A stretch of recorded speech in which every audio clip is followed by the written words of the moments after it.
Hello money nine.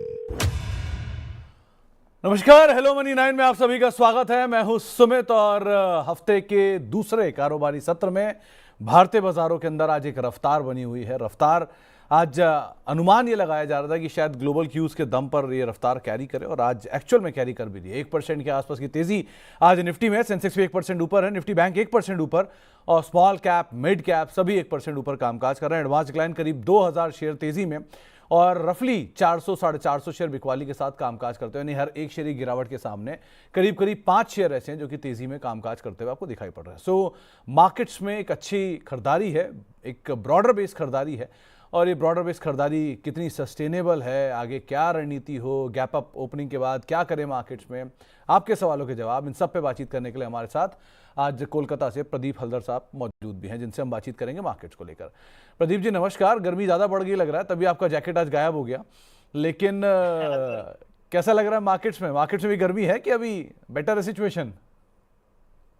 Sir हाँ, गर्मी तो थोड़ा ज्यादा है और मैं आज ऑफिस में नहीं हूँ। थोड़ा बहुत अच्छा, ऑफिस में इलेक्ट्रिसिटी का प्रॉब्लम है तो थोड़ा मैं बाहर से शो कर रहा हूँ। तो ओके। देखिए, मार्केट जो सर मुझे लगता है कि आप देखेंगे बहुत टाइम बाद 25,000 के ऊपर मार्केट सस्टेन हो रहा है। इनफैक्ट 25,200 के ऊपर तो लास्ट 3 बार अटेम्प्ट लिया था एक महीने में, लेकिन सस्टेन हो नहीं पाया। अब जिस तरीके से ग्लोबल जो एक वॉर्स का सिचुएशन चल रहा है और डोनाल्ड ट्रंप जी का जो डेली डेली एक जो है हरकत है, तो basically he is a unpredictable man. कब क्या होगा, क्या डिसीजन होगा, किसी को नहीं पता। सो नो डाउट मैं मार्केट में पॉजिटिव ही हूँ, लेकिन बहुत टाइम से मैं मार्केट में बोल रहा था कि देखिए 25,000 के ऊपर मार्केट सस्टेन करना बहुत ही इंपॉर्टेंट होगा। और 25,200 स्पेशली इसके ऊपर अगर क्लोजिंग आता है और मैं एक बार 48 आवर्स के लिए ना एक बार शांत बैठूंगा मार्केट में कि क्या हो रहा है, क्या पता आज रात को फिर से कोई क्लैरिफिकेशन आ जाए, क्योंकि बार बार सर क्लैरिफिकेशन चेंज हो रहा है मार्केट में। डोमेस्टिक कुछ प्रॉब्लम है ही नहीं। अगर आप देखेंगे कि गवर्नमेंट को, आरबीआई को, गवर्नमेंट को डिविडेंड देना हो, जो मॉनसून का न्यूज आया था, जो जीडीपी का आंकड़ा हो, जो भी है inflation data, each and everything positive. बस ये जो वॉर चल रहा है इसी के लिए जो मुझे लगता है कि एक बार अनसर्टेनिटी थोड़ा बहुत है मार्केट में चल रहा था। लेकिन अभी मार्केट में मेरा व्यू पॉजिटिव ही है। जब तक 25,000 के ऊपर निफ्टी है तो कुछ ऐसा कोई यहाँ पे प्रॉब्लम नहीं है। और सेकेंड थिंग, एक चीज, बैंक निफ्टी बहुत स्ट्रांग है। बैंक निफ्टी मुझे लग रहा है कि एक बार फिर से 58,000 के आसपास जो है न्यू लाइफ टाइम हाई लगा के आ सकता है। बैंक निफ्टी और निफ्टी दोनों में मेरा पॉजिटिव व्यू है, बट अभी इस टाइम पे पूरा इन्वेस्ट करना मार्केट में बहुत रिस्की हो सकता है। तो इसीलिए मैं बाय ऑन डीप करना पसंद करूंगा और स्टॉक स्पेसिफिक जाना पसंद करूंगा। और मेरा तो मानना ऐसा है कि अगर आपके पास 1 लाख है तो उसमें से आपका 30 से 40% कैश में होना चाहिए। जैसे थोड़ा थोड़ा डीप आपको मिलेगा, उस डीप में आप एक्यूमुलेशन करके जा सकते हो। ओके, तो थोड़ा थोड़ा डिप में आप एक्यूमुलेशन करिए, लेकिन पूरी तरह से मार्केट में आप इन्वेस्टेड मत रहिए, कुछ कैश पे भी रहिए। प्रदीप सर, दूसरा नाम आता है निफ्टी बैंक का। निफ्टी बैंक की तरफ से क्या करा जाए? निफ्टी में तो आप चलो नहीं, अभी वेट एंड वॉच मोड में हो, निफ्टी बैंक में क्या कंफर्ट है कुछ? देखिए, निफ्टी बैंक पे भी मैं पॉजिटिव हूँ और मुझे लगता है कि 55,800 55,900 के आसपास एक सपोर्ट है। ऑलमोस्ट देखिए आज ही ऑलमोस्ट 600 पॉइंट, पौने 600 पॉइंट के आसपास हमने देखा कि आप मोमेंटम अभी है। तो 56,631 के आसपास है। मुझे लगता है कि बहुत जल्दी ये 57,000 क्रॉस करने वाला है। सो नो डाउट मैं निफ्टी बैंक पे पॉजिटिव हूँ, लेकिन अभी करेंट जोन से बाय करना बहुत रिस्की हो सकता है। तो इसीलिए मैं एक बार मिनिमम 24 से 48 आवर्स वेट करूंगा, एक बार देखूंगा, क्योंकि इससे पहले भी बैंक निफ्टी 56,000 के ऊपर सस्टेन नहीं किया था, नीचे चला गया था। तो अभी 56,600 के ऊपर सस्टेन हो रहा है। तो एक बार मैं वेट करूंगा नेक्स्ट 48 आवर्स के लिए। अगले 48 घंटे के लिए फिलहाल वेट किया जाएगा, उसके बाद यहाँ पर कोई कॉल लिया जाएगा, खासतौर से बैंक निफ्टी को लेकर भी। अगर आपका भी कोई सवाल है तो आपसे तो हम बातचीत करेंगे ही, लेकिन पहले निफ्टी के टॉप गेनर लूजर आपकी स्क्रीन पर आते हुए दिखाई पड़ेंगे। आज कहाँ से बाइंग हो रही है, कहाँ से सपोर्ट आ रहा है? आज अदानी समूह ऑन फायर है। अदानी ग्रुप के चेयरमैन गौतम अदानी साहब का आज बर्थडे भी है और ग्रुप की एक एजीएम भी हुई है। इन दोनों के बीच में पूरे ग्रुप में तेजी है। अदानी पोर्ट आज टॉप गेनर है, जियो फाइनेंस, और इसमें पोर्ट की तेजी की वजह तो ये सीज फायर है, इजराइल का एक हाइफा पोर्ट भी है। इसके अलावा जियो फाइनेंस में खरीदारी है, अल्ट्राटेक में खरीदारी है, एक ब्रोकरेज हाउस का नोट आया है, टाटा स्टील में खरीदारी है आज के सत्र में। आज गिरने वाले शेयरों की बात की जाए तो उसमें ओएनजीसी है, क्योंकि क्रूड कूल ऑफ हुआ तो ओएनजीसी को नीचे आना था। एनटीपीसी, इंडसइंड बैंक और पावर ग्रिड कुछ और ऐसे नाम जहां पर दबाव देखने को मिल रहा है। आज मिड कैप के टॉप गेनर की अगर बात की जाए तो उसमें आइडिया का नाम शुमार है, सेल, एचपीसीएल, एल&टी फाइनेंस, ये कुछ और ऐसे नाम है जहां पर खरीदारी देखने को मिल रही है। गिरने वाले शेयरों की बात किया तो जो प्रेशर है उसमें केपीआईटी टेक है, गाइडेंस कट की बातचीत और उसका इम्पैक्ट, ऑयल इंडिया ओएनजीसी की तर्ज पे बिकवाली, AB lifestyle second day listing के बाद आज फिर बिकवाली, और भारत डायनामिक्स पूरा डिफेंस इनफैक्ट आज प्रॉफिट टेकिंग में है। इसके अलावा स्मॉल कैप साइड पर जहां खरीदारी उसमें स्वान एनर्जी खबरों के बीच में, टीटागढ़ रेल एक अच्छे उछाल में, एक्शन कंस्ट्रक्शन, एचबीएल इंजन में खरीदारी। बिकवाली वाली साइड पे जहां पर आज दबाव देखने को मिल रहा है उसमें गार्डन रीच है, बीईएमएल है, जेन टेक्नोलॉजीज है और डेटा पैटर्न है जहां पर बिकवाली देखने को मिल रही है।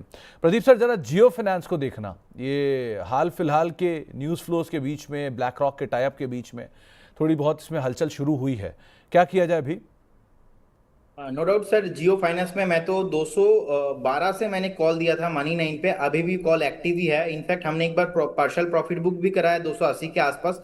मुझे लगता है कि ये काउंटर आपको ऑल टाइम हाई के आसपास बहुत जल्दी देखने को मिलेगा, क्योंकि देखिए जिस तरीके से हमने देखा कि 200 के आसपास एक बेस बनाया, उसके बाद धीरे धीरे अभी ऊपर आ रहा है, जिस तरीके से लास्ट वीक का जो मोमेंटम था और अभी भी देखिए जो 300 के ऊपर सस्टेन हो रहा है, तो मुझे लगता है कि बहुत जल्दी आपको यहाँ पे 312 से लेके 315 का टारगेट यहाँ पे आना चाहिए। और एक बार अगर 315 के ऊपर सस्टेन करता है तो उस केस में बहुत जल्दी आपको यहाँ पे ऑल टाइम भी हाई आते हुए दिखेंगे। सो मैं तो यहाँ पे पॉजिटिव हूँ और हमारा यहाँ पे कॉल भी है। मेरे ख्याल से बहुत जल्दी आपको 340 से लेकर 350 का टारगेट आना चाहिए इस काउंटर पे। लेकिन आपको एक शॉर्ट टर्म पे, अगर आप शॉर्ट टर्म ट्रेडर हो तो उसके लिए स्टॉप लॉस भी मेंटेन करना पड़ेगा। स्टॉप लॉस रहेगा यहाँ पे 285 का। तो 285 का एक स्टॉप लॉस रख के आप पोजीशन के अंदर बने रह सकते हैं और अपसाइड पोटेंशियल अभी भी काफ़ी ज़्यादा यहाँ पर दिखाई पड़ रहा है। चलिए अब शुरुआत करते हैं सवाल जवाब की और बातचीत करेंगे दर्शकों के सवालों पर। लेकिन अगर आपका भी कोई सवाल है, आप भी इस कार्यक्रम का हिस्सा बनना चाहते हैं, प्रदीप जी से कोई सवाल पूछना चाहते हैं, तो आप उसका हिस्सा बन सकते हैं। 9311121874 ये हमारा व्हाट्सएप नंबर है। money9query@tv9.com ये हमारा ईमेल आईडी है। और इसके अलावा ट्विटर, फेसबुक, यूट्यूब, यहाँ पर भी आप हमारे साथ जुड़िए और कार्यक्रम का हिस्सा बनिए और सीधे सीधे प्रदीप जी से अपना सवाल पूछ सकते हैं। पहला सवाल आया है चंदा गुप्ता जी का। इनका पास जीई पावर के शेयर हैं और जीई पावर के शेयर खरीदने की इच्छा रख रहे हैं। सो प्रदीप सर, क्या करना चाहिए? खरीदारी करनी चाहिए क्या ना? देखिए जी पावर का चार्ट, वीकली चार्ट बहुत ही बढ़िया है। इनफैक्ट जिस तरीके से वॉल्यूम बिल्डअप हुआ है 170 180 के आसपास, उसके बाद से लगातार जितने परफॉर्म किया है, तो मुझे लगता है कि one of the good counter हो सकता है। रिसेंटली अभी अगर आप बाय करके जाते हो तो इस केस में 335 340 एक पोटेंशियल टारगेट आपके लिए होना चाहिए। अब इसमें एक स्टॉप लॉस मेंटेन कीजिए। स्टॉप लॉस रहेगा 295, तो 295 रहेगा आपका स्टॉप लॉस। 315 चल रहा है, 340 रहेगा टारगेट। और इंटरेस्टिंग फैक्ट यहाँ पे ऐसा है कि सर लास्ट टाइम ऑलमोस्ट जुलाई में ही 24 प्रीवियस ईयर ही इतना वॉल्यूम आया था। अब उसके बाद अभी इतना वॉल्यूम बिल्डअप हो रहा है। उस टाइम पे टॉप बना के नीचे आ गया था। अब यहाँ पे अभी क्या हो रहा है, बॉटम बनाने के बाद यहाँ पे फिर से ऊपर स्टॉक जाने के लिए रेडी हो रहा है। तो जिनके पास है बने रहिए। फ्रेश बाय भी आप करेंट जोन से जा सकते हो, लेकिन मेक श्योर 295 का एक स्टॉप लॉस आप मेंटेन कीजिए। तो 295 का एक स्टॉप लॉस यहाँ पर मेंटेन करके आप अपनी रणनीति उसके हिसाब से ही बना सकते हैं। इसके अलावा एक सवाल आया है चंदन शर्मा साहब का SW सोलार को लेकर। वो एक एडवाइस चाह रहे हैं आपकी। एक बड़ी तेजी, फिर एक बड़ा सेल ऑफ और सेल ऑफ के बाद अब कंसोलिडेशन, क्या लग रहा है प्रदीप सर, क्या किया जाए? देखिए एसडब्ल्यू सोलर का तो हमारा कॉल ही था ऑलमोस्ट 315 के आसपास, 318 के आसपास हमने दिया था। और पहला टारगेट भी अचीव हुआ था 330 और सेकंड टारगेट 345 का था। तो दोनों टारगेट अचीव हो गया है। अभी फिर से नीचे आया है। द कंसर्न इज स्टॉक बहुत वॉलेटाइल है और अभी 330 इसके ऊपर जब तक क्रॉस नहीं करेगा, स्टॉक में नए फ्रेश जो बाइंग होगा ना वो नहीं आने वाला। न्यू फ्रेश बायर्स इसमें अभी चाहिए। तो अभी के लिए 295 का एक स्टॉप लॉस आपको मेंटेन करना चाहिए। मुझे लगता है कि एक अच्छा खासा फॉर्मेशन बनाया, बेस बनाना है। बेस बनाने के बाद धीरे धीरे इसको अभी ऊपर जाने के लिए रेडी हो रहा है। लेकिन अभी रिसेंटली जो टॉप था ऑलमोस्ट 330 के आसपास, 335 के आसपास, इसके ऊपर क्रॉस करना बहुत इंपॉर्टेंट है।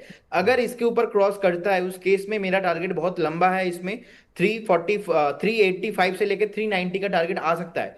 सर इसका चार्ट ना सिमिलर ऐसा हो रहा है कि आज से मैंने जब फरवरी के मंथ के टाइम पे और आई थिंक फरवरी या तो मार्च के टाइम पे मैंने जियो फाइनेंस का कॉल दिया था। उस टाइम पे जियो फाइनेंस 212 213 के आसपास चल रहा था और उस टाइम में मैंने बोला था कि 240 280 का टारगेट आ सकता है। उस टाइम पे बहुत सारे लोग इग्नोर कर रहे थे, माल बेच के चले जा रहे थे। सो अभी भी एसडब्ल्यू सोलर के साथ सिमिलर पैटर्न है, क्योंकि स्टॉप लॉस वही पे आ रहा है ऑलमोस्ट 295 से लेके 290 के आसपास। आप एकदम आपका परफेक्ट स्टॉप लॉस होना चाहिए। अगर इसके नीचे चला जाता है तो ये पैटर्न पूरा खराब हो जाएगा। मुझे लगता है कि एक हाईली पॉसिबिलिटीज है यहाँ पे 1-2 हफ्ते तक थोड़ा बहुत टाइम करेक्शन रहेगा, फिर से यहाँ से बाउंस बैक देके ये 330 पहला टारगेट होना चाहिए। जैसे ही 330 335 के ऊपर सस्टेन करेगा, 385 और 400 तक भी जाने का हाई पोटेंशियल है सर इसमें। आज क्या हो गया प्रदीप सर? 295 दो बार स्टॉप लॉस दे चुके हो, 285 एक बार स्टॉप लॉस दे चुके हो, आज यही नंबर के इर्द गिर्द आप घूम रहे हो 295 285 के आसपास। खैर, अगले सवाल से आइडिया लग जाएगा।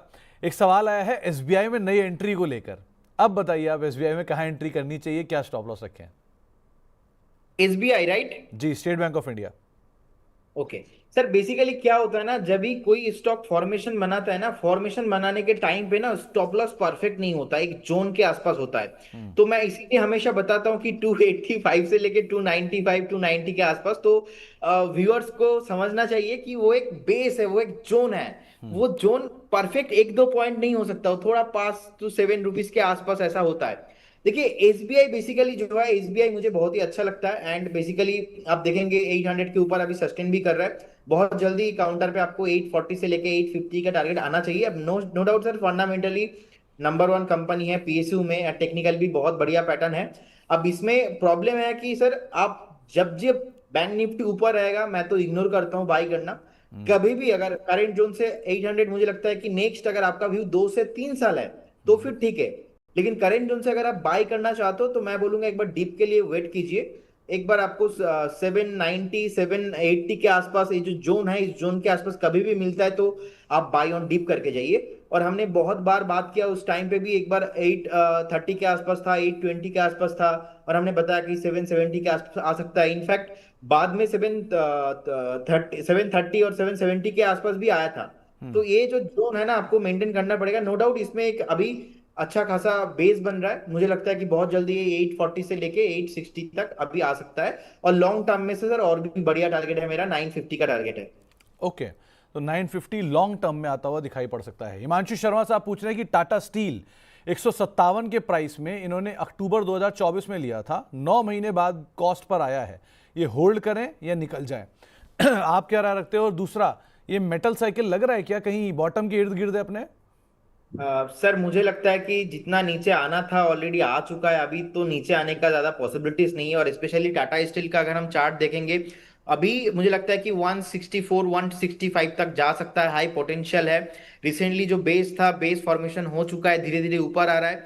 तो अभी के लिए टारगेट होगा 164 165 के आसपास। जैसे ही 165 इसके ऊपर वीकली क्लोजिंग मिलेगा तो फिर से नया टारगेट इसमें आएगा। तो जिनके पास है बने रहिए, आप करंट जोन से भी बाय करके जा सकते हो। फंडामेंटल टेक्निकल दोनों बढ़िया है। और इंटर मेटल सेक्टर में मुझे लगता है कि एक बार बेस बन चुका है। फैक्ट, पूरा मेटल ऑलमोस्ट बेस के आसपास से ही घूमना शुरू हुआ है, तो उसका भी आप अदरवाइज नजर रखिएगा।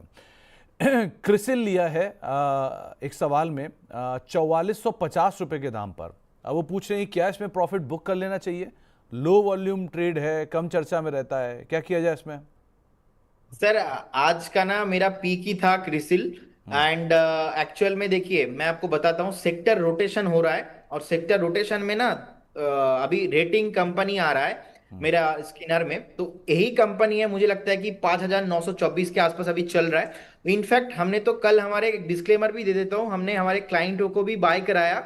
और इसमें टारगेट मेरा थोड़ा लंबा है। मुझे लगता है कि आप बने रहिए with A stop loss of 5450 के आसपास। आप एक बार स्टॉप लॉस मेंटेन कीजिए। मुझे लगता है कि नेक्स्ट इसका जो टारगेट आना चाहिए वो रहेगा 6200। और अगर एक बार 6200 के ऊपर सस्टेन होता है 1-2 दिन भी, तो मुझे लगता है फिर से आपको 6700 से लेके 6800 का प्राइस आने का हाई पोटेंशियल है। लेकिन टाइम जो रहेगा 1 से 1.5 महीना। तो 1 से 1.5 महीने का समय अवधि दीजिए। लेकिन ये सिचुएशन या ये सेक्टर थोड़ा सा बेहतर साइड पे अब प्रदीप सर को दिखाई पड़ रहा है, तो उस हिसाब से आप इस पर नज़र बना के रखिएगा। इसके अलावा एक सवाल आया है वेल्सपन कॉप को लेकर, करीब 50 शेयर हैं, 965 रुपये के दाम पे खरीदारी है। अब सवाल ये पूछ रहे हैं कि क्या यहाँ पर इसको एवरेज करना चाहिए या अभी अवॉइड करना चाहिए? No doubt is a very good structure Sumit ji. देखिए जिस तरीके से हमने देखा कि 550 से लेके 600 के आसपास एक बार बेस बनाने के बाद धीरे धीरे ऊपर आ रहा है, मुझे लगता है कि एक हेल्दी करेक्शन हुआ है। रिसेंटली हमने देखा कि ऑलमोस्ट 1000 के आसपास टॉप बनाया, इनफैक्ट 900 के आसपास ही ब्रेकआउट हुआ था। तो ब्रेकआउट होने के बाद टॉप बना के नीचे आ रहा है। मुझे लगता है कि जहां पे सपोर्ट लेना था अप्रोक्स वहां से सपोर्ट लेके फिर से घूम रहा है, और अप्रोक्स 870 880 का अच्छा बेस था। फिर से अभी 900 के ऊपर है, जिनके पास है बने रहिए। देखिए आज ऑलमोस्ट 3% ऊपर है। मुझे लगता है कि बहुत जल्दी ये स्टॉक अपना 950 980 दोनों टारगेट आना चाहिए। In fact new life time high एकदम नीला खुला आकाश में जाने के लिए फिर से रेडी हो रहा है। तो परफेक्ट जोन पे है और बेस बना के ऊपर आ रहा है, तो बने रहिए। प्रदीप सर, नीला खुला आकाश क्यों? काला आकाश भी तो हो सकता है, बादल हो सकते हैं, उसमें क्या है? हाँ सर, काला आकाश भी हो सकता है, लेकिन वो क्या होता है ना, जब मौसम बहुत बढ़िया रहता है तो हम बात कहने के लिए बोलते हैं कि नीला खुला नहीं, आकाश और 50 आजकल मानसून चल रहा है ना, आजकल मानसून चल रहा है, इसलिए थोड़ा काला आसमान है। लेकिन नहीं, ये ब्लू स्काई टेरिटरी का एक हिंदी रूपांतर है, इसलिए नीला खुला आकाश है। लेकिन जोक्स अपार्ट, ये एक्चुअल में बढ़िया स्टॉक और अपने ऑल टाइम हाई की तरफ जा रहा है, उस हिसाब से आप ध्यान रखिएगा। एक सवाल आया है, आपको पहले तो वो अपनी रिगार्ड्स दे रहे हैं। गल्फ ऑयल लुब्रिकेंट उन्होंने खरीद रखा है, करीब 70 शेयर हैं 1235 रुपए के दाम पे, और दूसरा त्रिवेणी टरबाइन के 150 शेयर हैं 622 रुपए के दाम पे। वो पूछ रहे हैं कि क्या इसका स्टॉप लॉस रहेगा और क्या टारगेट्स मेंटेन करके चल सकते हैं। दोनों ही शेयर में थोड़ी चर्चा कम है आजकल तो, लेकिन अदरवाइज क्या रखा जाए? देखिए मैं पहले त्रिवेणी बता देता हूँ, अभी 611 के आसपास चल रहा है। सर आपने बाइंग रेट क्या बताया? इन्होंने त्रिवेणी खरीद रखा है 622 पर और गल्फ ऑयल खरीद रखा है 1235 पर। ओके, देखिए अभी 611 के आसपास चल रहा है। एक रेजिस्टेंस है ऑलमोस्ट 630 के आसपास। मुझे लगता है कि उनको बने रहना चाहिए। जिस तरीके से स्टॉक ने एक बेस बनाया, बेस बनाने के बाद धीरे धीरे अभी ऊपर आ रहा है, मुझे लगता है कि बहुत जल्दी इसका टारगेट होना चाहिए 630। 630 इसके ऊपर अगर एक बार जाता है तो उस 1 से 1.5 महीना 2 महीने का टाइम लग सकता है। उस टाइम पे आपको एक बार 730 से लेके 750 का टारगेट भी आने का हाई पॉसिबिलिटीज है। लेकिन मेक श्योर आप एक बार स्टॉप लॉस मेंटेन कीजिए। स्टॉप लॉस रहेगा आपका 570। तो 570 पे आप एक बार स्टॉप लॉस मेंटेन कीजिए। और गल्फ में देखिए अभी 1191 के आसपास चल रहा है। बेसिकली अगर हम वीकली चार्ट देखेंगे, वीकली चार्ट कंसोलिडेशन कर रहा है, बेसिकली एक टाइम करेक्शन में है अभी। इसमें ना ही सर ब्रेकडाउन है ना ही ब्रेकआउट है। तो एक सपोर्ट है, सपोर्ट बेसिकली 1140 1130 के आसपास है। तो ये जो रेंज है 1130 1140, इस रेंज के आसपास एक स्ट्रॉन्ग सपोर्ट है इस काउंटर में। मुझे लगता है कि आप एक बार स्टॉप लॉस के साथ बने रहिए। जब ये स्टॉक 1220 के ऊपर सस्टेन करेगा, उसके बाद ही सर यहाँ पे थोड़ा बहुत मोमेंटम आने देखने को मिलेगा। इनफैक्ट प्रॉफिटेबल कंपनी है, ऑलमोस्ट 362 करोड़ के आसपास प्रॉफिट है। और इनफैक्ट हम देखेंगे 5500 करोड़ के आसपास मार्केट कैप भी है। तो लिक्विडिटी का ज्यादा इशू नहीं, the concern is the valuation. मुझे नहीं लगता कि रिसेंटली अभी यहाँ पे कुछ ब्रेकआउट है। सो एक बार आप बने रहिए, 1220 के ऊपर यहाँ पे मोमेंटम आते हुए दिखेंगे। ओके, सस्मिता जी का एक सवाल है। पहले तो आपको कह रही है कि वो आप उनके फेवरेट हैं। सो प्रदीप जी, महिलाओं के बड़े मैसेज आते हैं आपके लिए, मतलब I am not sure why, लेकिन आते हैं। तो देख लीजिएगा वो चीज़ आप घर में अपने हिसाब से। खैर, कावेरी सीड पे वो एक सवाल पूछ रही हैं कि छोटी अवधि के लिए कैसा लग रहा है आपको, तो आपकी राय? देखिए सर, बात रिसेंटली क्या हुआ ना, रिसेंटली एक चैनल पे बोला गया है कि प्रदीप जी अभी भी सिंगल है, शादी नहीं हुआ। तो उसके बाद से जो मेरा पीछे नंबर है, ये देख के पता नहीं कितना क्वेरी स्टॉक का पहले आता था और अभी आता है शादी अपने सर कब करेंगे और कैसा लड़की चाहिए, ऐसा क्वेरी सर आ रहा है। देखिए अभी कावेरी सीट सर 1219 के आसपास चल रहा है। मुझे लगता है कि सर एक फ्रेश ब्रेकडाउन है इसमें। चार्ट में सपोर्ट था सर ऑलमोस्ट 1270 के आसपास, 1280 के आसपास। मुझे लगता है कि ये जो ब्रेकडाउन हुआ है सर, ये और भी थोड़ा नीचे जाने का पॉसिबिलिटीज है इसमें। सपोर्ट जो है सर यहाँ से भी ऑलमोस्ट 100 पॉइंट नीचे। तो अगर आप एक स्टॉप लॉस लगा के जा सकते हो 1210 के आसपास, तो आप निकल जाइए। नहीं तो मुझे लगता है फिर से यहाँ से 80 टू 100 पॉइंट नीचे और जाने का पोटेंशियल है, क्योंकि स्टॉक लास्ट 3 वीक से लगातार नीचे आ रहा है। रिसेंटली एक टॉप भी था ऑलमोस्ट 1270 से 1270 1265 के आसपास, उसका भी ब्रेकडाउन आ चुका है। अब जो स्टॉक सपोर्ट लेगा, लास्ट टाइम का जो ब्रेकआउट था, कंसोलिडेशन था ऑलमोस्ट 1120 1130 के आसपास। तो एक बार एग्जिट करने का सलाह रहेगा, फ्रेश बाय यहाँ पे नहीं करने का। एग्जिट करने की सलाह है, फ्रेश बाय यहाँ पर आप ना कीजिए, आपको एक राय यहाँ पर दी गई है सस्मिता जी कावेरी सीट की तरफ से। रितेश जी, एक सवाल आया है प्रिकॉल को लेकर, ये नई एंट्री करने की बातचीत कर रहे हैं, क्या यहाँ पर एंट्री करनी चाहिए और अगर हाँ तो किस भाव पर? कौन सा sir? Pricol, Pricol auto ancillary Pune based. Okay okay sir, basically अभी देखिए 433 के आसपास चल रहा है। मुझे लगता है कि एक स्टॉप लॉस उनको मेंटेन करना चाहिए। उनका स्टॉप लॉस रहेगा 405, व्यू रहेगा 3 से 4 महीना 405 का एक स्टॉप लॉस मेंटेन कीजिए, बने रहिए। एंट्री करने का सर अभी अट्रैक्टिव कुछ मुझे यहाँ पे नहीं लगता, क्योंकि जिस तरीके से कंसोलिडेशन पैटर्न यहाँ पे है 460 इसके ऊपर सर यहाँ पे ब्रेकआउट आने वाला है। 460 के ऊपर स्टॉक नॉन स्टॉप 540 560 तक चल सकता है, लेकिन 460 के लिए एक बार वेट कीजिए, नहीं तो थोड़ा बहुत आपको टाइम चला जाएगा इसमें। तो आप थोड़ा सा आपको एक रणनीति बताई गई है प्रिकॉल के संदर्भ में, वैसे भी मिड कैप स्मॉल कैप में थोड़ा मोमेंटम है और अदरवाइज भी ऑटो एंसिलरी स्पेस है, तो आप उसके हिसाब से रणनीति बना सकते हैं। टीटागढ़ रेल बाय करना चाहिए क्या, ये एक सवाल आया। आज रेलवे थोड़ा बहुत पुश ले रहा है, क्या इन्हें बाय करना चाहिए? देखिए रेलवे को लेके पहले मैं मेरा व्यू बता देता हूँ। देखिए आई बिलीव कि डिफेंस बहुत चला है, रेलवे उतना नहीं चला है। जैसे कि सर हम गोल्ड में बात करते कि पहले गोल्ड चला, उसके बाद सिल्वर चलते, सिल्वर को हम बहुत टाइम पे मिनी गोल्ड भी बोलते। तो अभी पहले क्या हुआ ना, डिफेंस चला, अभी रेलवे उतना चला नहीं था, और मुझे लगता है कि अभी चलना बहुत बाकी है।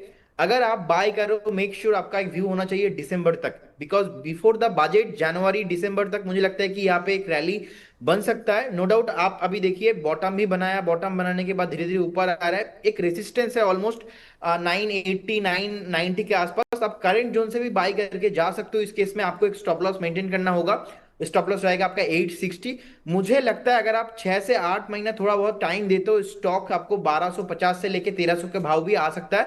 और एंटायर रेलवे में मैं पॉजिटिव हूं अभी। तो आप रेलवे में थोड़ा पॉजिटिव हैं, और टीटागढ़ भी लग रहा है ना लॉन्ग साइड पर अभी भी और अच्छा। यस यस सर, अभी ब्रेकआउट आया, ब्रेकआउट आने के बाद अभी सस्टेन भी हो रहा है ये, तो मुझे लगता है 860 इसके नीचे नहीं जाना चाहिए। 860 अगर कभी भी स्टॉप लॉस हिट होता है तो आप निकल जाइए। अभी का जो रैली है मोमेंटम यहाँ पे फॉलो अप बाइंग आएगा if that stock not below going 860, तो आप बने रहिए। बहुत जल्दी आपको 1240 से लेके 1250 का टारगेट, यहाँ पे एक पैटर्न टारगेट है, पैटर्न टारगेट आने वाला है। व्यू रहेगा 6 से 8 महीना। 6 से 8 महीने का व्यू, और आप बने रहिए, लॉन्ग साइड पर होल्ड करिए, लॉन्ग कर सकते हैं, सारी राय आपको दी गई है। इसके अलावा एक सवाल आया है टाटा पावर के ऊपर, क्या टारगेट रहेगा? और थैंक यू पहले तो सर, आपका बहुत बहुत शुक्रिया हमारे सराहना करने के लिए, लेकिन टाटा पावर के लिए टारगेट्स पूछ रहे हैं, क्या करें? देखिए टाटा पावर में मैं पॉजिटिव हूँ। इंटरेस्टिंग फैक्ट यही है कि टाटा पावर पावर सेक्टर में मुझे दो ही कंपनी बहुत पसंद है, एक तो Adani power, second Tata power. Tata power के सर थोड़ा वॉलेटाइल कम है, 1 लाख ऑलमोस्ट 28,000 करोड़ के आसपास मार्केट कैप है। आप देखेंगे 4,775 करोड़ के आसपास नीट पैड भी है। सो मुझे बहुत पसंद है, प्रॉफिट ग्रोथ भी ठीक ठाक है। और इंटरेस्टिंग फैक्ट यही है कि अच्छा खासा डिविडेंड भी दिया था लास्ट टाइम, आप देखेंगे ऑलमोस्ट 19% के आसपास, और लास्ट 5 साल का प्रॉफिट ग्रोथ देखेंगे ऑलमोस्ट 45% के आसपास प्रॉफिट ग्रोथ भी है। इनफैक्ट अभी 400 के ऊपर भी चल रहा है। मुझे लगता है कि जिनके पास है बने रहिए, फ्रेश बाय भी आप करके जा सकते हो। अगर थोड़ा बहुत मार्केट सस्टेन किया तो मुझे लगता है कि ये स्टॉक कमिंग डेज में आपको एक बार 435 और 440 ये दोनों टारगेट आना चाहिए। 435 40 बहुत जल्दी आ जाएंगे। एक बार अगर 440 के ऊपर सस्टेन करता है तो उस केस में आपको ऑल टाइम हाई भी आता हुआ दिखेंगे। लेकिन मेक श्योर स्टॉक ज्यादा मोमेंटम नहीं करता, ज्यादा चलता नहीं है इजीली, इसका बहुत धीरे स्टॉक है। तो फंडामेंटल व्यू से 1.5 से 2 साल का व्यू यहाँ पे आपको रखना चाहिए। और अभी के लिए अगर आप बाय करते हो तो आपको लिए स्टॉप लॉस रहेगा 370 370 रहेगा स्टॉप लॉस। 370 370 का एक स्टॉप लॉस लेकर आप यहाँ पर बने रहे। मुझे उम्मीद थी आप 395 बोलोगे, लेकिन खैर 370 के स्टॉप लॉस। क्या है सर, एक्चुअली इस काउंटर के साथ ना मैं ट्रेड करना नहीं चाहता, मैं यहाँ पे इन्वेस्टमेंट करना चाहता हूँ। अब इन्वेस्टमेंट करना चाहता हूँ तो इस केस में 390 कभी भी हिट हो सकता है, तो उसमें कोई बात नहीं बनेगा। सो अगर व्यू है टाटा पावर जैसे स्टॉक, और आई बिलीव कि कुछ कुछ स्टॉक सर ऐसा होता है ना जहाँ पे आपको ट्रेड भी नहीं करना चाहिए, प्रॉपर इन्वेस्टमेंट होना चाहिए। तो नो डाउट फंडामेंटल बढ़िया है, नाम के आगे टाटा है, पावर है, और क्या चाहिए सर। तो एक बार आप बने रहिए, ऑल टाइम हाई बहुत जल्दी यहाँ पे आने वाला है। और पावर सर उतना चला नहीं है अभी भी, तो चलेगा नो डाउट, लेकिन वो 390 स्टॉप लॉस रहेगा ना, तो एक दो दिन में कभी भी मार्केट में थोड़ा डिप आता है, और जिस तरीके से डोनाल्ड ट्रम्प जी का चल रहा है, कभी कुछ सुबह शाम तो कभी भी हिट हो सकता है स्टॉप लॉस, तो इसीलिए 370 मुझे लगता नहीं कि स्टॉप लॉस आएगा, और कभी भी मुझे लगता है कि नेक्स्ट 1 से 1.5 साल का एक व्यू से सही है, एकदम परफेक्ट होगा स्टॉप लॉस। नहीं तो प्रदीप सर, नाम के आगे टाटा है मतलब?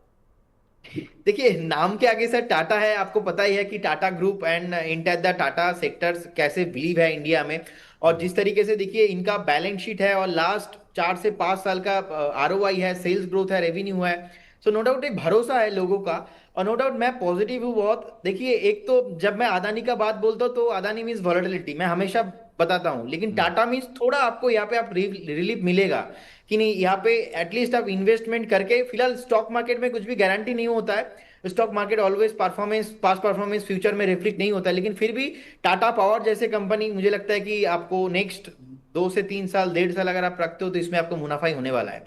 ओके, चलिए, तो ये बात सच भी है वैसे। इनफैक्ट टाटा ग्रुप की जो पूरे ग्रुप की ही CAGR और 20% के आसपास तो मेंटेन रहती है यूजुअली, तो उस हिसाब से आपको एक राय यहाँ पर दी गई है।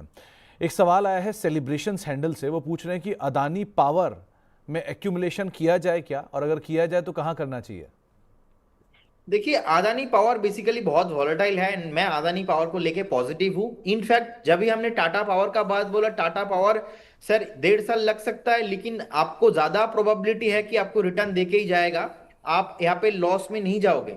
लेकिन अदानी पावर और ज्यादा आपको आरओआई दे सकता है, लेकिन अदानी पावर का जो साथ एंटर अदानी ग्रुप के साथ प्रॉब्लम है कि सर बहुत हाई वॉलेटाइल है, तो मेक श्योर आपका पोजीशन बहुत सही होना चाहिए। और मैं तो पहले भी अदानी ग्रुप को लेके बहुत पॉजिटिव रहा हूं, मुझे लगता है कि 543 के आसपास चल रहा है, आप करेंट जोन से एक्यूमुलेशन करके जा सकते हो, इसका स्टॉप लॉस होना चाहिए 495 के आसपास।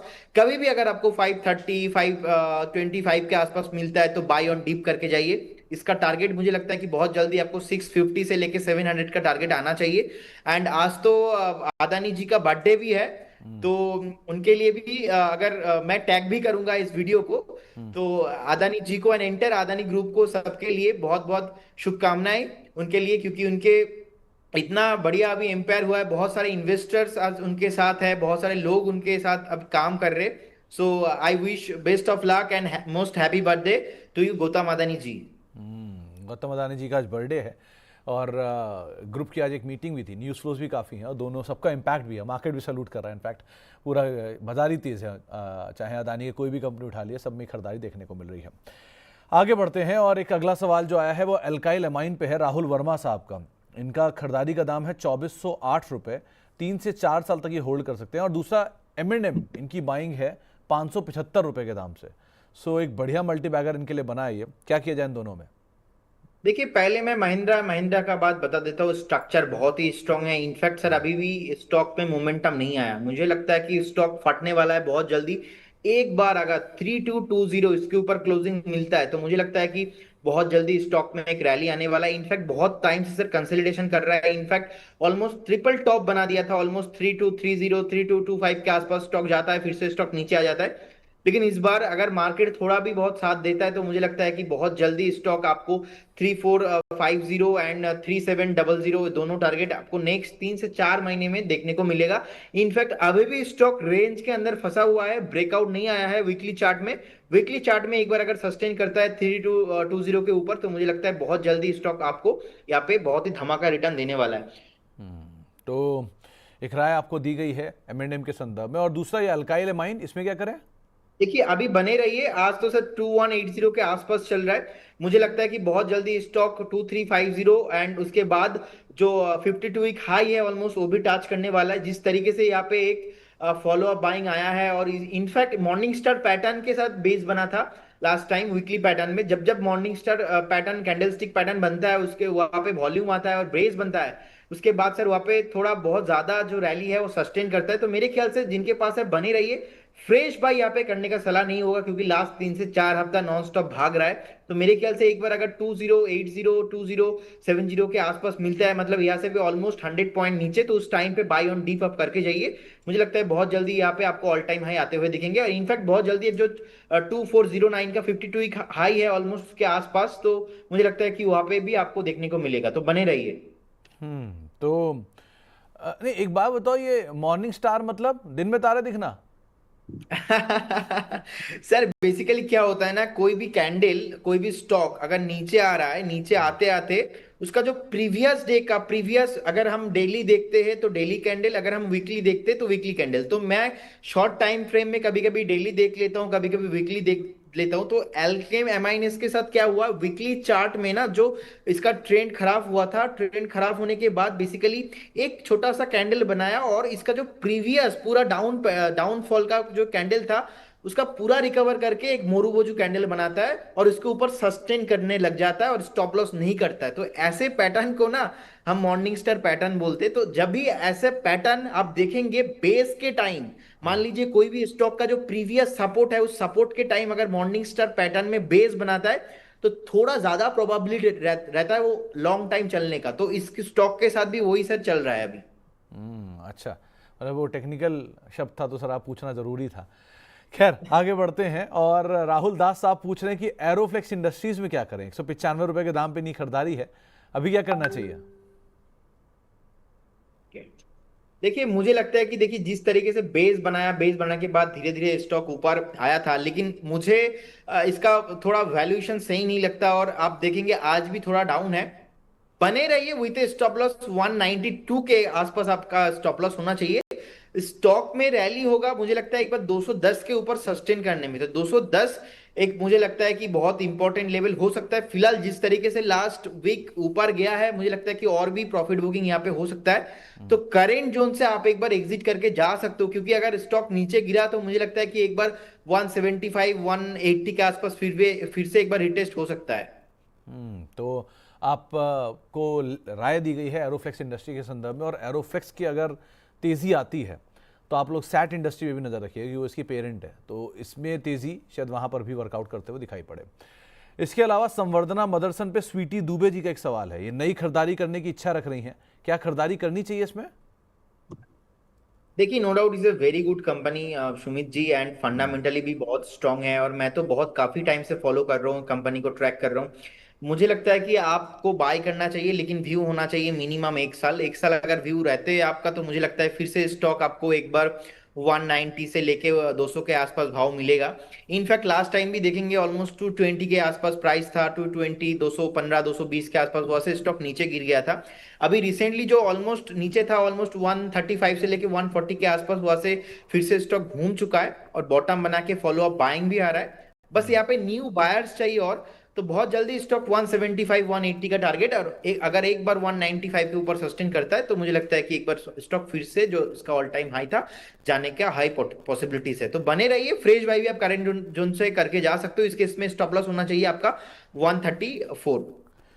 एक एक्स जोन हैंडल से सवाल आया है, उन्होंने पूछा है पहले तो कि उन्होंने साइंड के शेयर खरीद रखे हैं 1798 रुपये के दाम पे, साइंड लिमिटेड के, साइंड डीएलएम के नहीं, और अभी उनको टेंशन शुरू हो गई है क्योंकि ये शेयर खरीदारी करने के बाद नीचे आ गया है। सो नज़रिया इनका 5 साल का है, लेकिन 5 महीने में ही टेंशन शुरू हो गई। क्या किया जाए प्रदीप सर?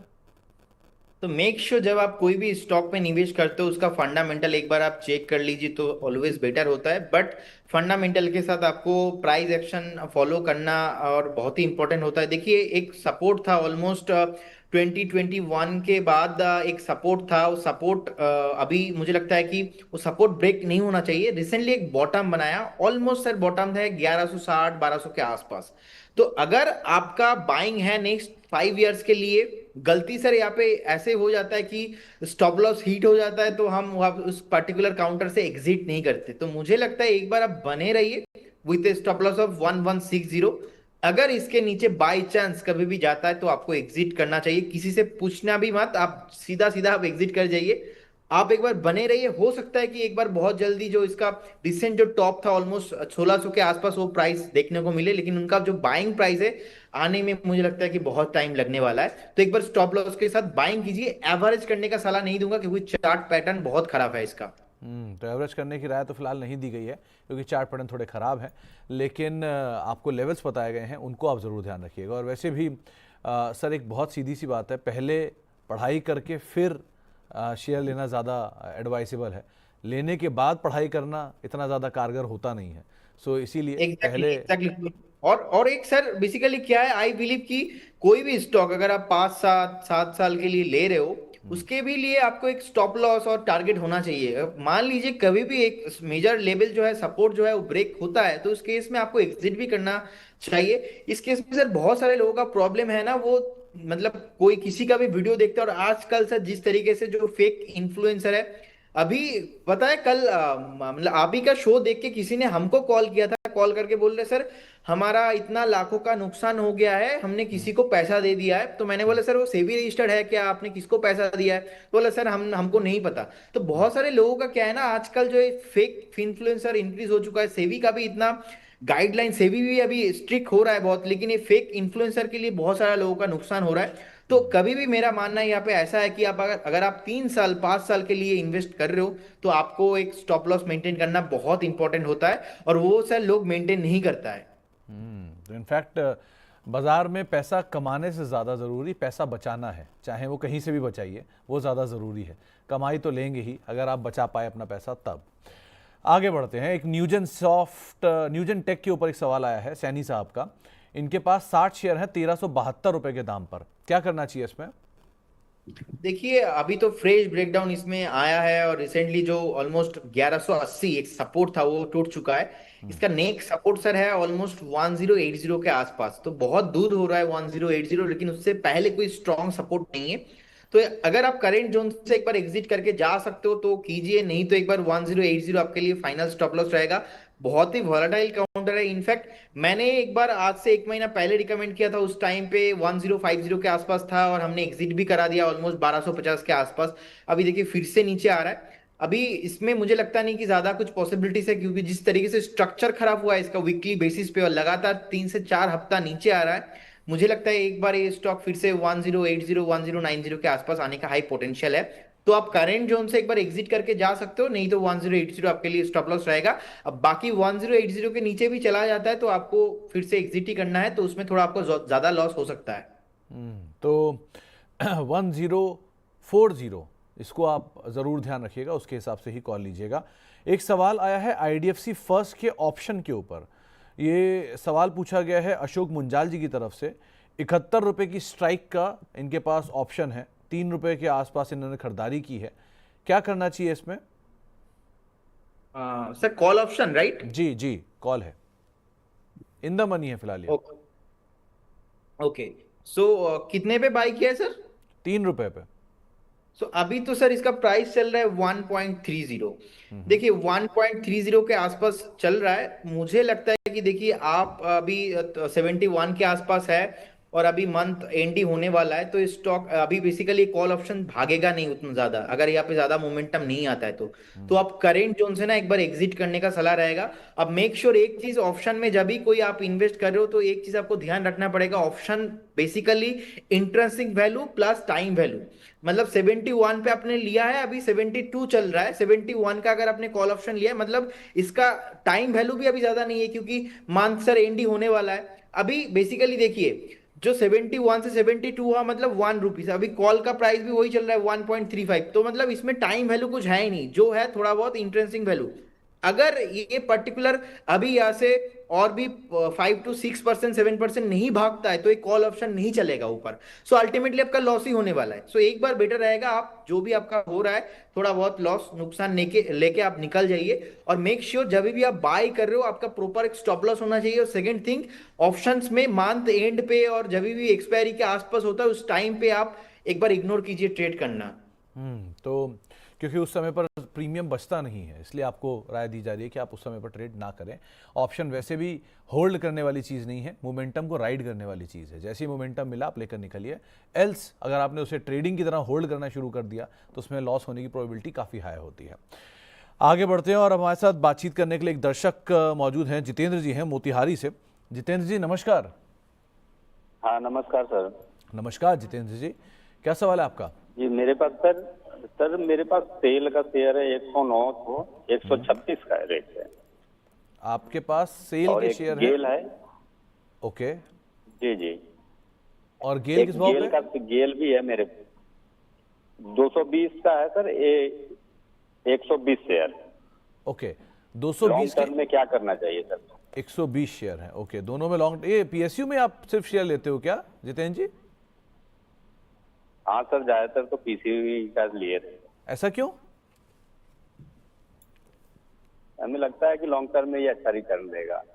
आपको डिविडेंड तो जरूर अच्छा देगा, रिटर्न की तो बात आपको बताएंगे प्रदीप सर, लेकिन हाँ डिविडेंड जरूर देगा। गेल और सेल दोनों ही अच्छा डिविडेंड देते हैं। क्या करना चाहिए प्रदीप सर? गेल 220 पर और सेल 130 पर, क्या किया जाए? देखिए, नो डाउट डिविडेंड तो बहुत बढ़िया देता है, लेकिन द प्रॉब्लम इज स्टॉक से दोनों काउंटर ही ना ज्यादा चलता नहीं है। देखिए, मैं लॉन्ग टर्म में पॉजिटिव हूँ, लेकिन ये जो अभी बुल मार्केट का एक फेस वन, मतलब हम आ रहे और जा रहे ऐसा एक जोन पे है, इस टाइम पे इतना अच्छा अच्छा स्टॉक में ब्रेकआउट आ रहा है, तो मेरा सजेशन ऐसा होगा कि आप किसी दूसरे स्टॉक में मूव कीजिए। अगर आपका व्यू थोड़ा लंबा है, that is okay, no problem. अभी देखिए, सेल का पहले मैं बात बता देता हूँ, 131 के आसपास चल रही, रिसेंटली जो एक लो लगाया था ऑलमोस्ट 124 के आसपास।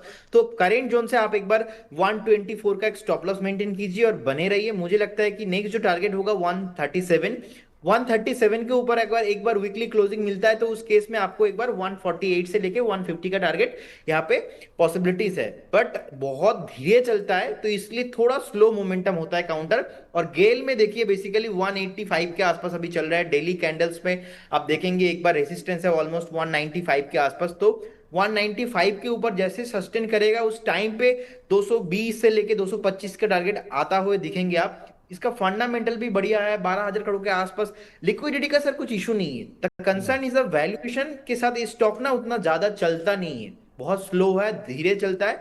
तो आपको ऐसे काउंटर्स में 2 से 3 साल का लिए एक व्यू रखना है।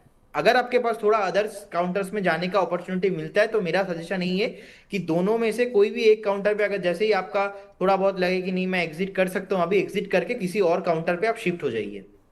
तो आपको राय सेल और गेल दोनों के संदर्भ में दी गई है। यहाँ पर डिविडेंड स्टोरी तो बहुत अच्छी है, लेकिन एप्रिसिएशन स्टोरी थोड़ी कमज़ोर है। सो उस पार्ट को एटलीस्ट आप ध्यान रखकर ही अपनी रणनीति बनाइएगा। एक और सवाल हमारे पास आया है, और जो सवाल आया है वो है जियोजित के ऊपर। सर इंटरेस्टिंग सवाल है, ज़रा सुनिएगा। इनके हैंडल से आया है, लेट्स डू दिस के नाम से। इन्होंने 80,000 जियोजित के शेयर ले रखे हैं 78 रुपये के दाम पर। एक तो क्वांटिटी है और दूसरा प्राइस भी जियोजित का करीब 83-84 रुपये भी चल रहा है। सो प्रॉफिट तो इन्हें हो रहा है, हालांकि यहाँ प्रमोटर ने माल बहुत बेचा है हाल फिलहाल में, लेकिन करना क्या चाहिए इन्हें?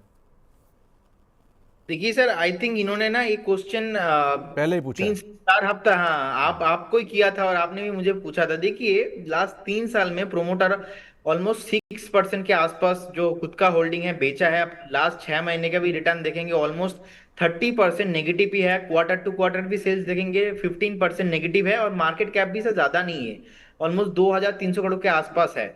सो नो डाउट, देखिए प्रॉफिटेबल कंपनी है, मुझे लगता नहीं कि इसमें इतना हाई क्वांटिटी आपको लेना ज्यादा चाहिए। अभी देखिए 82 के आसपास चल रहा है, 82.82 चल रहा है, अप्रोक्स 83।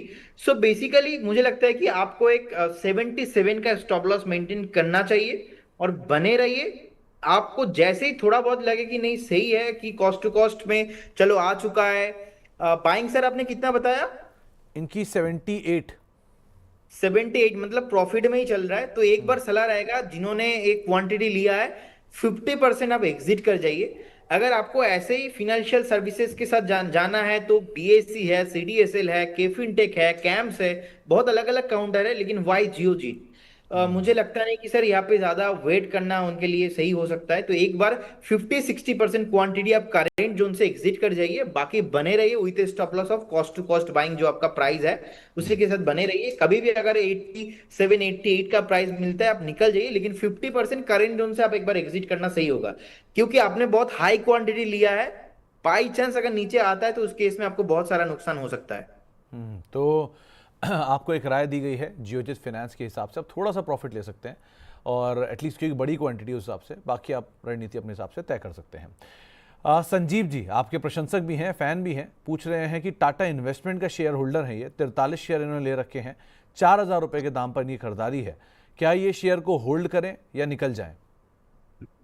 देखिए, मुझे लगता है कि एक बार होल्ड करना चाहिए, क्योंकि जिस तरीके से आप देखेंगे लास्ट 5 7 10 साल स्टॉक ने पैसा बना के दिया है बहुत सारे इन्वेस्टर्स को, और मुझे लगता है कि एक बार होल्ड करना सही होगा। अभी स्टॉक एक दलदल में फंस चुका है, अभी नहीं चलेगा स्टॉक, क्योंकि जो कंसोलिडेशन पैटर्न है almost higher time frame and almost 7,300 7,200 के आसपास, और लोअर टाइम फ्रेम में हम अगर एक बार देखते हैं स्टॉक को 5,800 5,900 के आसपास, इसके अंदर स्टॉक फंस चुका है। तो स्टॉक मुझे लगता है सर और से 4 से 5 महीना स्टॉक ऐसे ही रहने वाला है, स्टॉक अभी नहीं चलेगा।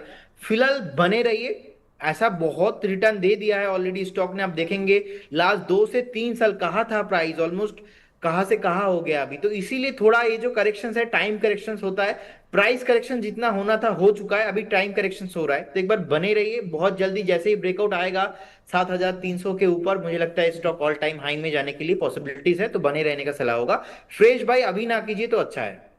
तो नई खरीदारी मत कीजिए, बने रहिए, रिटर्न अच्छा है, ट्रेल करते रहिए, लेकिन बेचने की एटलीस्ट अभी कोई ज़रूरत नहीं है, आप आराम से बने रह सकते हैं। एक सवाल, इनफैक्ट एक दर्शक हमारे साथ मौजूद हैं बातचीत करने के लिए। हमारे साथ सोनू अंजना सिरोही से मौजूद हैं। सोनू जी नमस्कार। नमस्कार सर। नमस्कार सोनू जी, क्या सवाल आज आपका? सर मैंने पावर ग्रिड के 395 के रेट से 400 सेल लिए। और कितना समय है सोनू जी? क्या करना चाहिए? कितना टाइम दे सकते हैं आप मुझे? 2 मंथ के लिए मैंने टारगेट बनाया है, 10% के लिए। 2 महीने 10%। क्या करना चाहिए प्रदीप सर? इनके पास पावर ग्रिड के शेयर हैं, 395 रुपए के दाम पर खरीदारी है तो थोड़ा स्लो शेयर, लेकिन ये 2 महीने में 10% चाह रहे हैं, क्या किया जाए? सर पावर ग्रिड बता रहे हो आप, राइट? जी जी जी। पावर ग्रिड 395 में लिया है? 395 में सर मेरे चार्ट में तो आ रहा है मैक्सिमम प्राइस ही गया था ऑलमोस्ट 365, तो सोनू जी 395 395 में 295 में? नहीं सर, 395 पावर ग्रिड की आप बात कर रहे हैं? पावर ग्रिड की सर। Power Okay. ग्रिड का तो दाम आई डोंट नो सर, मेरा डेटा भी स्लो हो सकता है। नहीं, नहीं सोनू सर, आपका जो दाम है, आपका ना जो डेटा है वो बिल्कुल सही है। इसका हाईएस्ट ही 365 रुपए है, सो वो लेवल तो आया ही नहीं। तो सोनू सर आपने पावर ग्रिड कहाँ ले लिया? 365 तो उसका ऑल टाइम हाई है। एक मिनट से वापस मेरे को देखना पड़ेगा। आप 295 थे शायद, गलती से 395 बोल गए। नहीं सॉरी 295। हाँ वही, सही टाइम पर रेड फ्लैग रेस किया। तो क्या किया जाए अब प्रदीप सर? 295 में खरीदारी है, 10% का गेन ये चाह रहे हैं, 2 महीने का नजरिया है। यार ऐसा सिचुएशन होता है ना, तो कभी कभी डर लगता है कि यार नेट चला गया ना, चार्ट नहीं आ रहा है, आप बोलेंगे जल्दी से बताओ। तो इसीलिए मैंने फिर से देखा, तो वही है सर, एक बार बने रहिए। देखिए चार्ट स्ट्रक्चर उतना अच्छा नहीं है अभी, मुझे लगता है कि 285 के आसपास एक सपोर्ट है। अगर ब्रेक होता है तो इस केस में फिर से एक बार स्टॉक 272 से 275 के आसपास जा सकता है। फिलहाल देखिए इसका जो ब्रेकआउट आएगा सर 310 के ऊपर, ये फिर से आपको कॉस्ट टू कॉस्ट मिल जाएगा। तो मेरा मानना है यहाँ पे ऐसा है, तो एक बार कॉस्ट टू कॉस्ट आता है तो निकल जाइए। आप एक बार 272 के आसपास स्टॉप लॉस मेंटेन कीजिए, आपको कॉस्ट टू कॉस्ट इस हफ्ता नहीं तो नेक्स्ट वीक कभी ना कभी मिलेगा, तो कॉस्ट टू कॉस्ट एक बार एग्जिट करने का सलाह होगा। इसमें फ्रेश ब्रेकआउट जो आएगा 310 के ऊपर। तो 310 के ऊपर फ्रेश ब्रेकआउट आएगा। आप अभी तो फिलहाल बने रहिए, लेकिन स्टॉप लॉसेस को जरा स्ट्रिक्टली फॉलो करिएगा, वो ज़्यादा बेटर रहेगा। इसके अलावा हमारे पास एक सवाल आया है गार्डन रीच शिप बिल्डर्स को लेकर। 16 शेयर हैं, 3190 रुपए के दाम पे खरीदारी है। डिफेंस 2 दिन तो चला, लेकिन जैसे सीज फायर हुआ वापस हल्का हो गया, डे लो पर है, क्या किया जाए? देखिए मुझे लगता है कि यहाँ पे आपको बने रहना चाहिए। फ्रेश बाई इस जोन पे नहीं होगा, फ्रेश बाई के लिए एक बार थोड़ा बहुत वेट कीजिए, क्योंकि जिस तरीके से सेलिंग प्रेशर आया है एक्सपेक्टेड था। क्योंकि देखिए बहुत टाइम से स्टॉक चला है और स्टॉक नीचे नहीं आया, तो मेरे ख्याल से एक हेल्दी प्रॉफिट बुकिंग चल रहा है। क्योंकि अभी भी प्रॉफिट बुकिंग चल सकता है। 3050 से लेके 2980 एक जोन है, इस जोन पे आओ, आप न्यू फ्रेश बाइंग स्टार्ट कीजिए अभी नहीं, और जिनके पास अभी है बने रहिए। स्ट्रक्चर खराब नहीं है, ब्रेकआउट आया था 2800 के आसपास, उसके बाद लगातार 3400 तक भागा है स्टॉक, तो अभी भी और थोड़ा नीचे आने का पॉसिबिलिटीज है, बने रहिए, अभी इसमें कुछ प्रॉब्लम नहीं है। तो फिलहाल बने रहिए, अभी इसमें कोई प्रॉब्लम नहीं है, आप थोड़ा समय और दे सकते हैं, लेकिन स्टॉप लॉसेस जो आपको प्रदीप सर ने बताए हैं उनको भी एटलीस्ट। और इंटरेस्टिंग फैक्ट सुमित जी यही है कि लास्ट 1 महीने से मैंने जहां पर भी शो किया, इंक्लूडिंग द मनी 9, हर बार बताया कि गार्डन रीच का मेरा बाइंग लेवल रहेगा 3050। देखिए आज ऑलमोस्ट 9% डाउन है, तो आपको 3050 से लेके 3000 के आसपास भी आपको प्राइस मिलेगा। तो उसके लिए एक बार वेट कीजिए। परफेक्ट बाइंग अगर आपका रहेगा ना, तो उसमें आपका स्टॉप लॉस रिस्क रेशियो बहुत ही अच्छा हो जाता है। तो इसीलिए मेरा मानना हमेशा यही होता है, जैसे कि मैंने शुरुआत में भी बताया कि आप अगर मार्केट में आ रहे हो, सो मेक श्योर आप थोड़ा एटलीस्ट 40% नहीं, 25%, 30% तो कैश रखिए। अगर कुछ उल्टा सीधा हो गया मार्केट में, तो आप अच्छा बाइंग कर सकते हो, अच्छा एवरेज करके जा सकते हो। बहुत सारे स्टॉक होता है कि अच्छा वैल्यूएशन के साथ मिलता है, तो उसके लिए थोड़ा बहुत आपको पेशेंस रखना पड़ेगा। ओके, सोमबीर भोरिया जी का एक सवाल आया है। इनके पास उषा मार्टिन के शेयर हैं, 385 रुपए के दाम पे खरीदारी है, 4 महीने का नजरिया है। आज शुरुआती दौर में तो इसमें खरीदारी आई थी, अभी क्या करना चाहिए? देखिए, इसमें मुझे लगता है कि ब्रेकआउट आया हुआ है और आप मेंटेन कीजिए आपका जो एग्जिस्टिंग पोजीशन है। अगर आप थोड़ा इसको देखते हो कि नहीं, नेक्स्ट 2 से 3 महीना मुझे लगता है कि स्टॉक एक बार फिर से आपको 350 का प्राइस आने के हाई पॉसिबिलिटी से 350 अगर इसके ऊपर सस्टेन करता है, तो उस केस में फिर से स्टॉक 375 से 380 का भी जा सकता है। आप एक बार बने रहिए। आप अगर निवेशक हो तो आपके लिए स्टॉप लॉस रहेगा 315 का। आप आज का डे लो पे ही आप स्टॉप लॉस लगा लीजिए, 313.25 है। आप 313 के आसपास एक स्टॉप लॉस मेंटेन कीजिए और बने रहिए इसमें। तो आप बने रह सकते हैं। आज एक अच्छा ब्रेकआउट तो आया है, लेट्स सी सस्टेन होता है कि नहीं होता है। अब दिल्ली चलते हैं, विकास शर्मा साहब हमारे साथ वहां पर मौजूद हैं। शर्मा साहब नमस्कार। Sumit ji, good afternoon. What a pleasure to talk to you. Thank you Sharma साहब, pleasure was all mine, it's always it's mine. बताइए शर्मा साहब, क्या सवाल? Yeah, I have 450 shares of Zomato, which is now Eternal, Okay. and my buying was 95. Okay, I have taken it as an investment, but I was wondering if it will hit the target of approximately 280 or 300. Okay. So Sharma साहब, मतलब are you still comfortable holding it? You want to hold it for a few I'm very longer duration comfortable of time? holding it. You can hold it? Yes, I can. Okay, so क्या करना चाहिए Pradeep sir? इनके पास eternal के share हैं, करीब करीब 95 रुपए के दाम पे इन्होंने खरीदारी की थी। अच्छा, एक और चीज शर्मा साहब, आपको एडवाइस किसने दिया था उस समय पर ये खरीदारी करने के लिए? It was, I think, one of the channels which suggested to buy Zomato because there was a big scope at that time, so I bought it. Okay, और ये कॉन्ट्रा कॉल को आप होल्ड भी कर रहे हो उसके तब से लेके अब तक? मैं तब से अभी तक होल्ड कर रहा हूँ। Very nice, exceedingly well sir, exceedingly well. So क्या किया जाए प्रदीप सर? इन्होंने 95 रुपए के दाम पे खरीदारी की है रफली। स्टोरी आपको बताता हूं, because your buying is very good level buying हुआ है उनका, अच्छा बहुत बढ़िया लेवल पे 95 के आसपास। देखिए, जब इसका आईपीओ हुआ था, आईपीओ होने के बाद हमने देखा बहुत तेजी से नीचे आया। उस टाइम पे राकेश झुनझुनवाला जी ने एक बात बोला था कि जोमेटो ऊपर नहीं जाएगा, जोमेटो खराब हो जाएगा, नीचे आएगा। उस टाइम पे हमने देखा कि ऑलमोस्ट 60-70 के आसपास भी आ गया था। उनका बाइंग बहुत बढ़िया है। अभी तो जोमेटो ब्लिंकिट के साथ इनका जो रेवेन्यू मॉडल है वो भी चेंज हो चुका है, अभी प्रॉफिटेबल कंपनी बन चुका है। और हम तो सर, हमारा बाई नेचर है, कभी भी मुझे अगर कुछ खाना वाना बुक करना हो तो मैं तो जोमेटो ही कर लेता हूँ हमेशा, इवनिंग पे आफ्टर ऑफिस। तो देखिए, अभी बेसिकली जो मुझे लगता है कि जोमेटो का मेरा कॉल भी था ऑलमोस्ट 150 के आसपास, 160 के आसपास से मैं लॉन्ग भी हूँ जोमेटो से। तो अभी आपके लिए एक स्टॉप लॉस होना चाहिए 205, क्योंकि 205 के आसपास एक साइकोलॉजिकल लेवल है, वहां पे एक सपोर्ट है। If you buying 95, keep holding with stop loss of 205। आप यहाँ पे कीप होल्डिंग, होल्ड करता जाइए। बहुत जल्दी आपको यहाँ पे 280 एंड जो ऑल टाइम हाई है वो भी आता हुआ दिखेगा। और थोड़ा बहुत अगर आप 1 से 1.5 साल देके जाते हो तो मुझे लगता है स्टॉक आपको ऑलमोस्ट यहाँ से 60-70% भी रिटर्न देने का क्षमता स्टॉक में है। लेकिन स्टॉप लॉस सेम रहेगा 205 के नीचे जाएगा तो इसका स्ट्रक्चर खराब हो जाएगा उस केस में। शर्मा साहब, आप सुन पा रहे हो मुझे? Yeah, I heard you very well. Can I ask one more question? जी शर्मा साहब, पूछिए। I have Industar 500 shares at 285. Okay, And Sharma it's साहब, at 410. Even आप वैसे this was an करते क्या हो investment. शर्मा साहब? I'm a travel agent. You are a Travel agent. Travel agent. ये इक्विटी मार्केट में कब से हो शर्मा साहब आप? Since 23. मतलब आपका, क्योंकि स्टॉक पिकिंग बहुत अच्छा है, आपने जिस लेवल पे जो चीजें पिक कर रहे हो वो या तो आप प्रॉफिटेबल ट्रेड बता रहे हो, लेकिन अदरवाइज दोनों स्टॉक आपने जिन लेवल से बताया दोनों बहुत अच्छे जोन थे खरीदारी करने के। एक चीज मैं अभी प्रदीप सर से पूछूंगा, आप जरा उसको गौर से सुनना। तो शर्मा साहब ये सॉरी प्रदीप सर, ये एक तो इंडस टावर 280 पे इन्होंने खरीद रखा है, पहला सवाल तो ये है। दूसरा सवाल मेरा ये है कि इन्होंने जोमेटो ले रखा है, क्या उसके सामने कोई हॉस्पिटल का शेयर लेके ना डाल दें?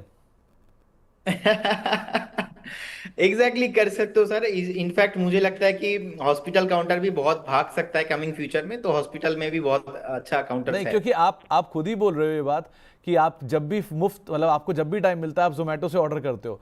जैसे आपकी बॉडी का मूवमेंट कम होगा, वैसे ऑब्वियसली बात है नेक्स्ट चीज हॉस्पिटल ही है जो सामने आने वाली है।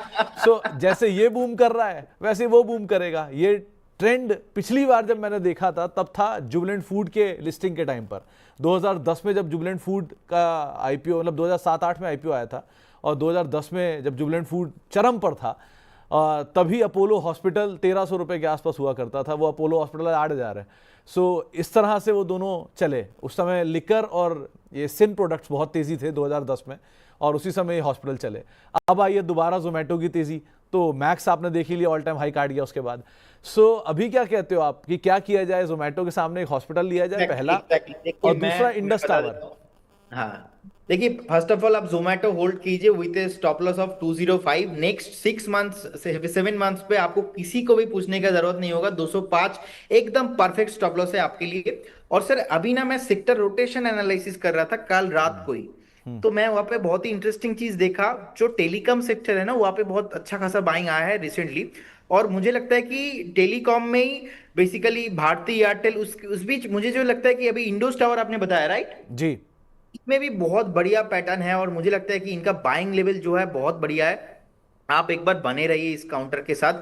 410 के आसपास चल रहा है, बहुत जल्दी ये आपको एक बार 450 से लेके 460 का प्राइस आने वाला है। इनफैक्ट 458 के आसपास ही तो इनका ऑल टाइम, हाँ यस ऑलमोस्ट 52 का हाई के आसपास ही है। तो आपको अगर एग्जिट करना है एक बार 480 460 480 एक पोटेंशियल जो जोन होगा ना, 460 480, मैं क्यों बोल रहा हूँ थोड़ा बहुत, क्योंकि ऐसा आपको देखने को मिलेगा। जैसे ही 460 के आसपास जाएगा ना, उस केस में आप देखेंगे कि 460 से लेके 480 एक प्राइस रहेगा, उस जोन पे आपको एक बार टॉप बना देगा। क्योंकि आपको वहां पे प्रॉफिट बुक भी करना है, क्योंकि 2015 का टॉप था, 2017 का भी टॉप था। और अभी मुझे लगता है कि 10 साल बाद फिर से स्टॉक वो जोन पे जाने के लिए रेडी हो रहा है। तो एक बार आप इस स्टॉक में 260 से लेके 280 इस जोन पे आप एग्जिट करना। अभी आप बने रहिए, आपका होल्डिंग बहुत बढ़िया है। और सुमित जी, आपने बोला था कि हॉस्पिटल अगर कोई काउंटर, मुझे लगता है कि फोर्टिस हेल्थ केयर एक ऐसा काउंटर है, आप बाई करके जा सकते हो। और इसमें देखिए जिस तरीके से स्ट्रक्चर बनाया, आप फ्रेश बाई करके जा सकते हो। और एक डिस्क्लेमर भी देना चाहूंगा, हमारे मॉडल पोर्टफोलियो में भी रिसेंटली हमने फोर्टिस हेल्थ केयर को ऐड किया है, जिसका स्ट्रक्चर बहुत बढ़िया है। और अगर मार्केट में कभी भी सेलिंग प्रेशर आता है, सो अगर कुछ खराब होता है, तो मुझे लगता है थोड़ा हेल्थ केयर, थोड़ा फार्मा एंड जो एफएमसीजी होता है, तो थोड़ा बहुत डिफेंसिव रहता है। जिस तरीके से इसका पैटर्न है, मुझे लगता है कि फ्रेश या से 25 से लेके 30% रिटर्न देने का क्षमता रखता है। और जिस तरीके से मैंने आपको फोर्टिस हेल्थ केयर क्यों बताया, क्योंकि बहुत सारे काउंटर भाग सकता है, लेकिन फोर्टिस अगर भागेगा या से मिनिमम आपको 40-50% रिटर्न देके जाएगा नेक्स्ट 1.5 से 2 साल, क्योंकि आपका स्टॉक पिकिंग बहुत बढ़िया है, क्वालिटी स्टॉक आप पिक करते हो। एंड अभी क्या होता है ना सुमित जी, ऐसे बात सुन के भी बहुत अच्छा लगता है, क्योंकि जो भी स्टॉक पूछते हैं ना, कमेंट में आता है मैक्सिमम वोडाफोन, आइडिया, नहीं तो ऐसे पीसी ज्वेलर वाले स्टॉक। लेकिन ऐसे आप बाय करते हो, उसके बाद 60-70% 100% रिटर्न देके बैठता है, ऐसे स्टॉक सुनने को भी बहुत अच्छा लगता है। तो फोर्टिस हेल्थ केयर आप बाय करके जाइए करंट सीएनपी से। आपका स्टॉप लॉस होना चाहिए यहाँ पे ऑलमोस्ट 705 के आसपास। और मुझे लगता है यहाँ से फ्रेश 25 से 30% रिटर्न नेक्स्ट मैक्सिमम 1.5 से 2 साल में आपको देखने को मिलेगा।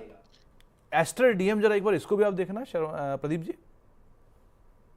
Ester DM health care right जी, इसका भी सर चार्ट बहुत जबरदस्त है। इनफैक्ट ब्रेकआउट के आसपास ही है। रिसेंटली जो टॉप बनाया था ऑलमोस्ट 590 के अराउंड, उसके बाद अभी थोड़ा कंसोलिडेशन कर रहा है। एंड मुझे लगता है कि बेस इसमें है, मुझे लगता है कि 550 के नीचे, 545 के नीचे जाना नहीं चाहिए। पर्टिकुलर सर ये काउंटर भी बाय करने का अच्छा टाइम है, और मुझे लगता है कि नेक्स्ट 6-8 महीने में यहाँ पर भी मोमेंटम अच्छा पॉसिबिलिटीज है। शर्मा साहब, आपके सभी सवालों के जवाब उम्मीद है आपको मिल गए होंगे, और एक बढ़िया वैल्यू पिक आपने की, सही समय पे की, अच्छे से उसको होल्ड किया, उसके लिए हमारी तरफ से शुभकामनाएं। और एक बार फिर से बहुत बहुत शुक्रिया हमें सराहने के लिए, हमारे हिस्सा बनने के लिए, और हमसे बातचीत करने के लिए बहुत बहुत शुक्रिया सर। आगे बढ़ते हैं और अब रुख कर लेते हैं बजिंग स्टॉक का।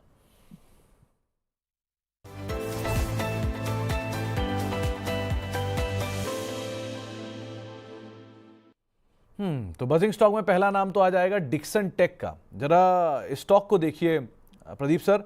डिक्सन टेक में आज प्रमोटर की एक ब्लॉक हुई है, करीब करीब 2221 करोड़ रुपए के आसपास की ये टोटल ब्लॉक है। और इंटरेस्टिंग बात यह है कि पिछले 5 साल में कंपनी का प्रॉफिट ही 2200 करोड़ नहीं है, और प्रमोटर ने सिर्फ एक ब्लॉक में ही 2200 करोड़ रुपए निकाल लिए। करना क्या चाहिए इसमें? देखिए अभी जिस तरीके से इसमें वॉलेटिलिटी है, और लास्ट टाइम रिजल्ट भी जिस दिन आया था उस दिन मैं संदीप जी के साथ ही शो कर रहा था, उस दिन में हमने देखा कितना जोर से नीचे आया था स्टॉक। अभी एक बेस बनाया ऑलमोस्ट 13,750, एक स्टॉप लॉस आपका होना चाहिए फाइनल। मतलब जिस तरीके से आप बता रहे हो कि ब्लॉक डील हुआ है, मुझे लगता है कि 13,750 आपका fixed and final stop loss होना चाहिए। इसके ऊपर है तो बने रहिए, इसके नीचे कभी भी जाता है तो एक बार आप यहाँ पे एग्जिट कर जाइए। और इस बीच देखिए सर निफ्टी को कितना जोर से नीचे आया है मार्केट, और इसीलिए मैं शुरुआत में आपको बोल रहा था कि देखिए मुझे अभी ना एक बार कैश में थोड़ा रहना है, क्योंकि जब हम बात कर रहे थे उस टाइम पे तो 25,200 के आसपास था, अभी 25,075 25,080 के आसपास है। तो इसीलिए मैं कहता हूं कि एक बार क्या है ना, एक बार 25,000 के ऊपर सस्टेन करने दीजिए। 48 आवर्स में एक बार देखूंगा कि क्या सीन है, क्योंकि कुछ भी न्यूज आ सकता है। इनफैक्ट ये तो न्यूज़ फ्लो चलते ही रहेंगे अभी जब तक सिचुएशंस ऐसी चलेंगी।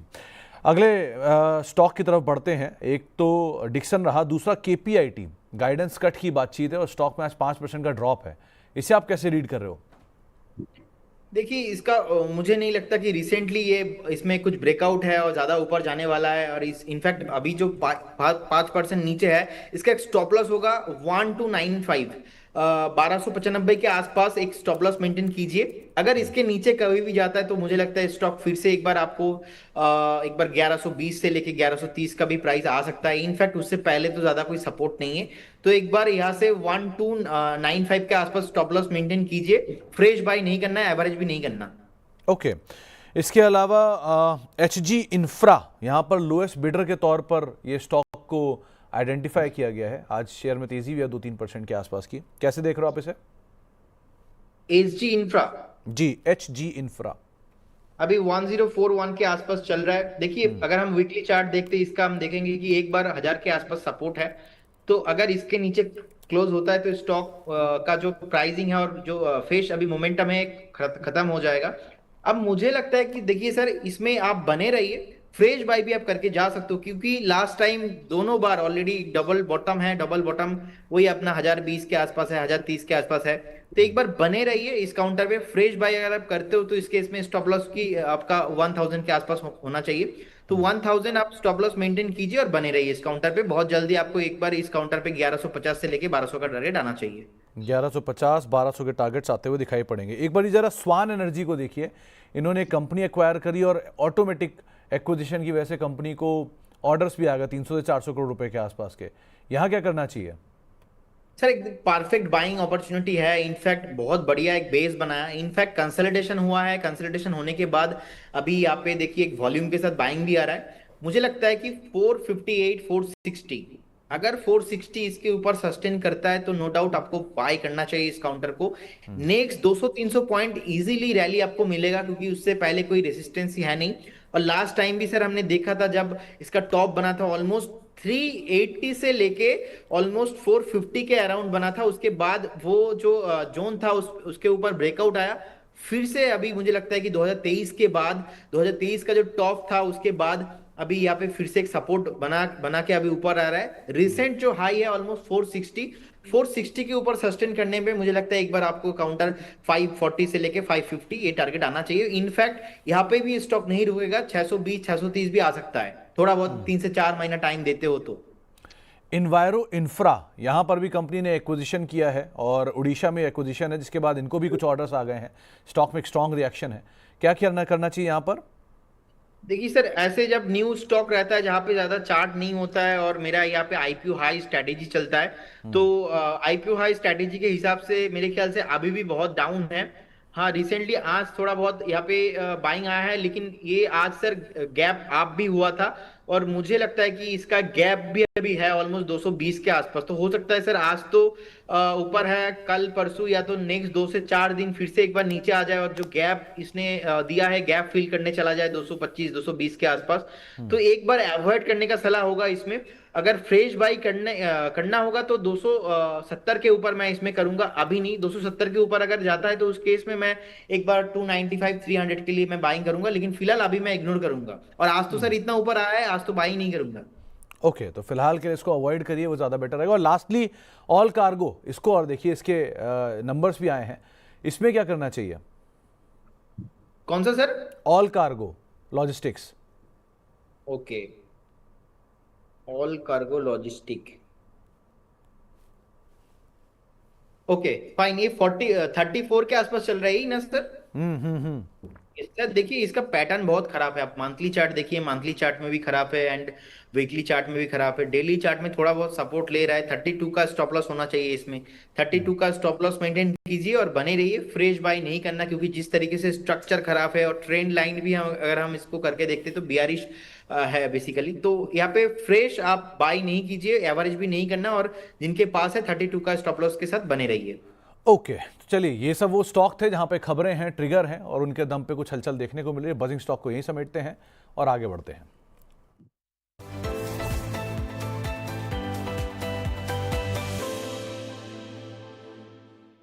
प्रदीप सर, आप थोड़ा सा अभी रिलीफ लीजिए, रेस्ट लीजिए। आपको कोलकाता के दूसरे कुछ खास मेहमानों से मिलवाते हैं, वो भी हमारे साथ जुड़े हुए हैं। तो पहले जरा स्टिंग चलाइए वाह के आईपीओ का और चलते हैं अपने दोनों खास मेहमानों के पास।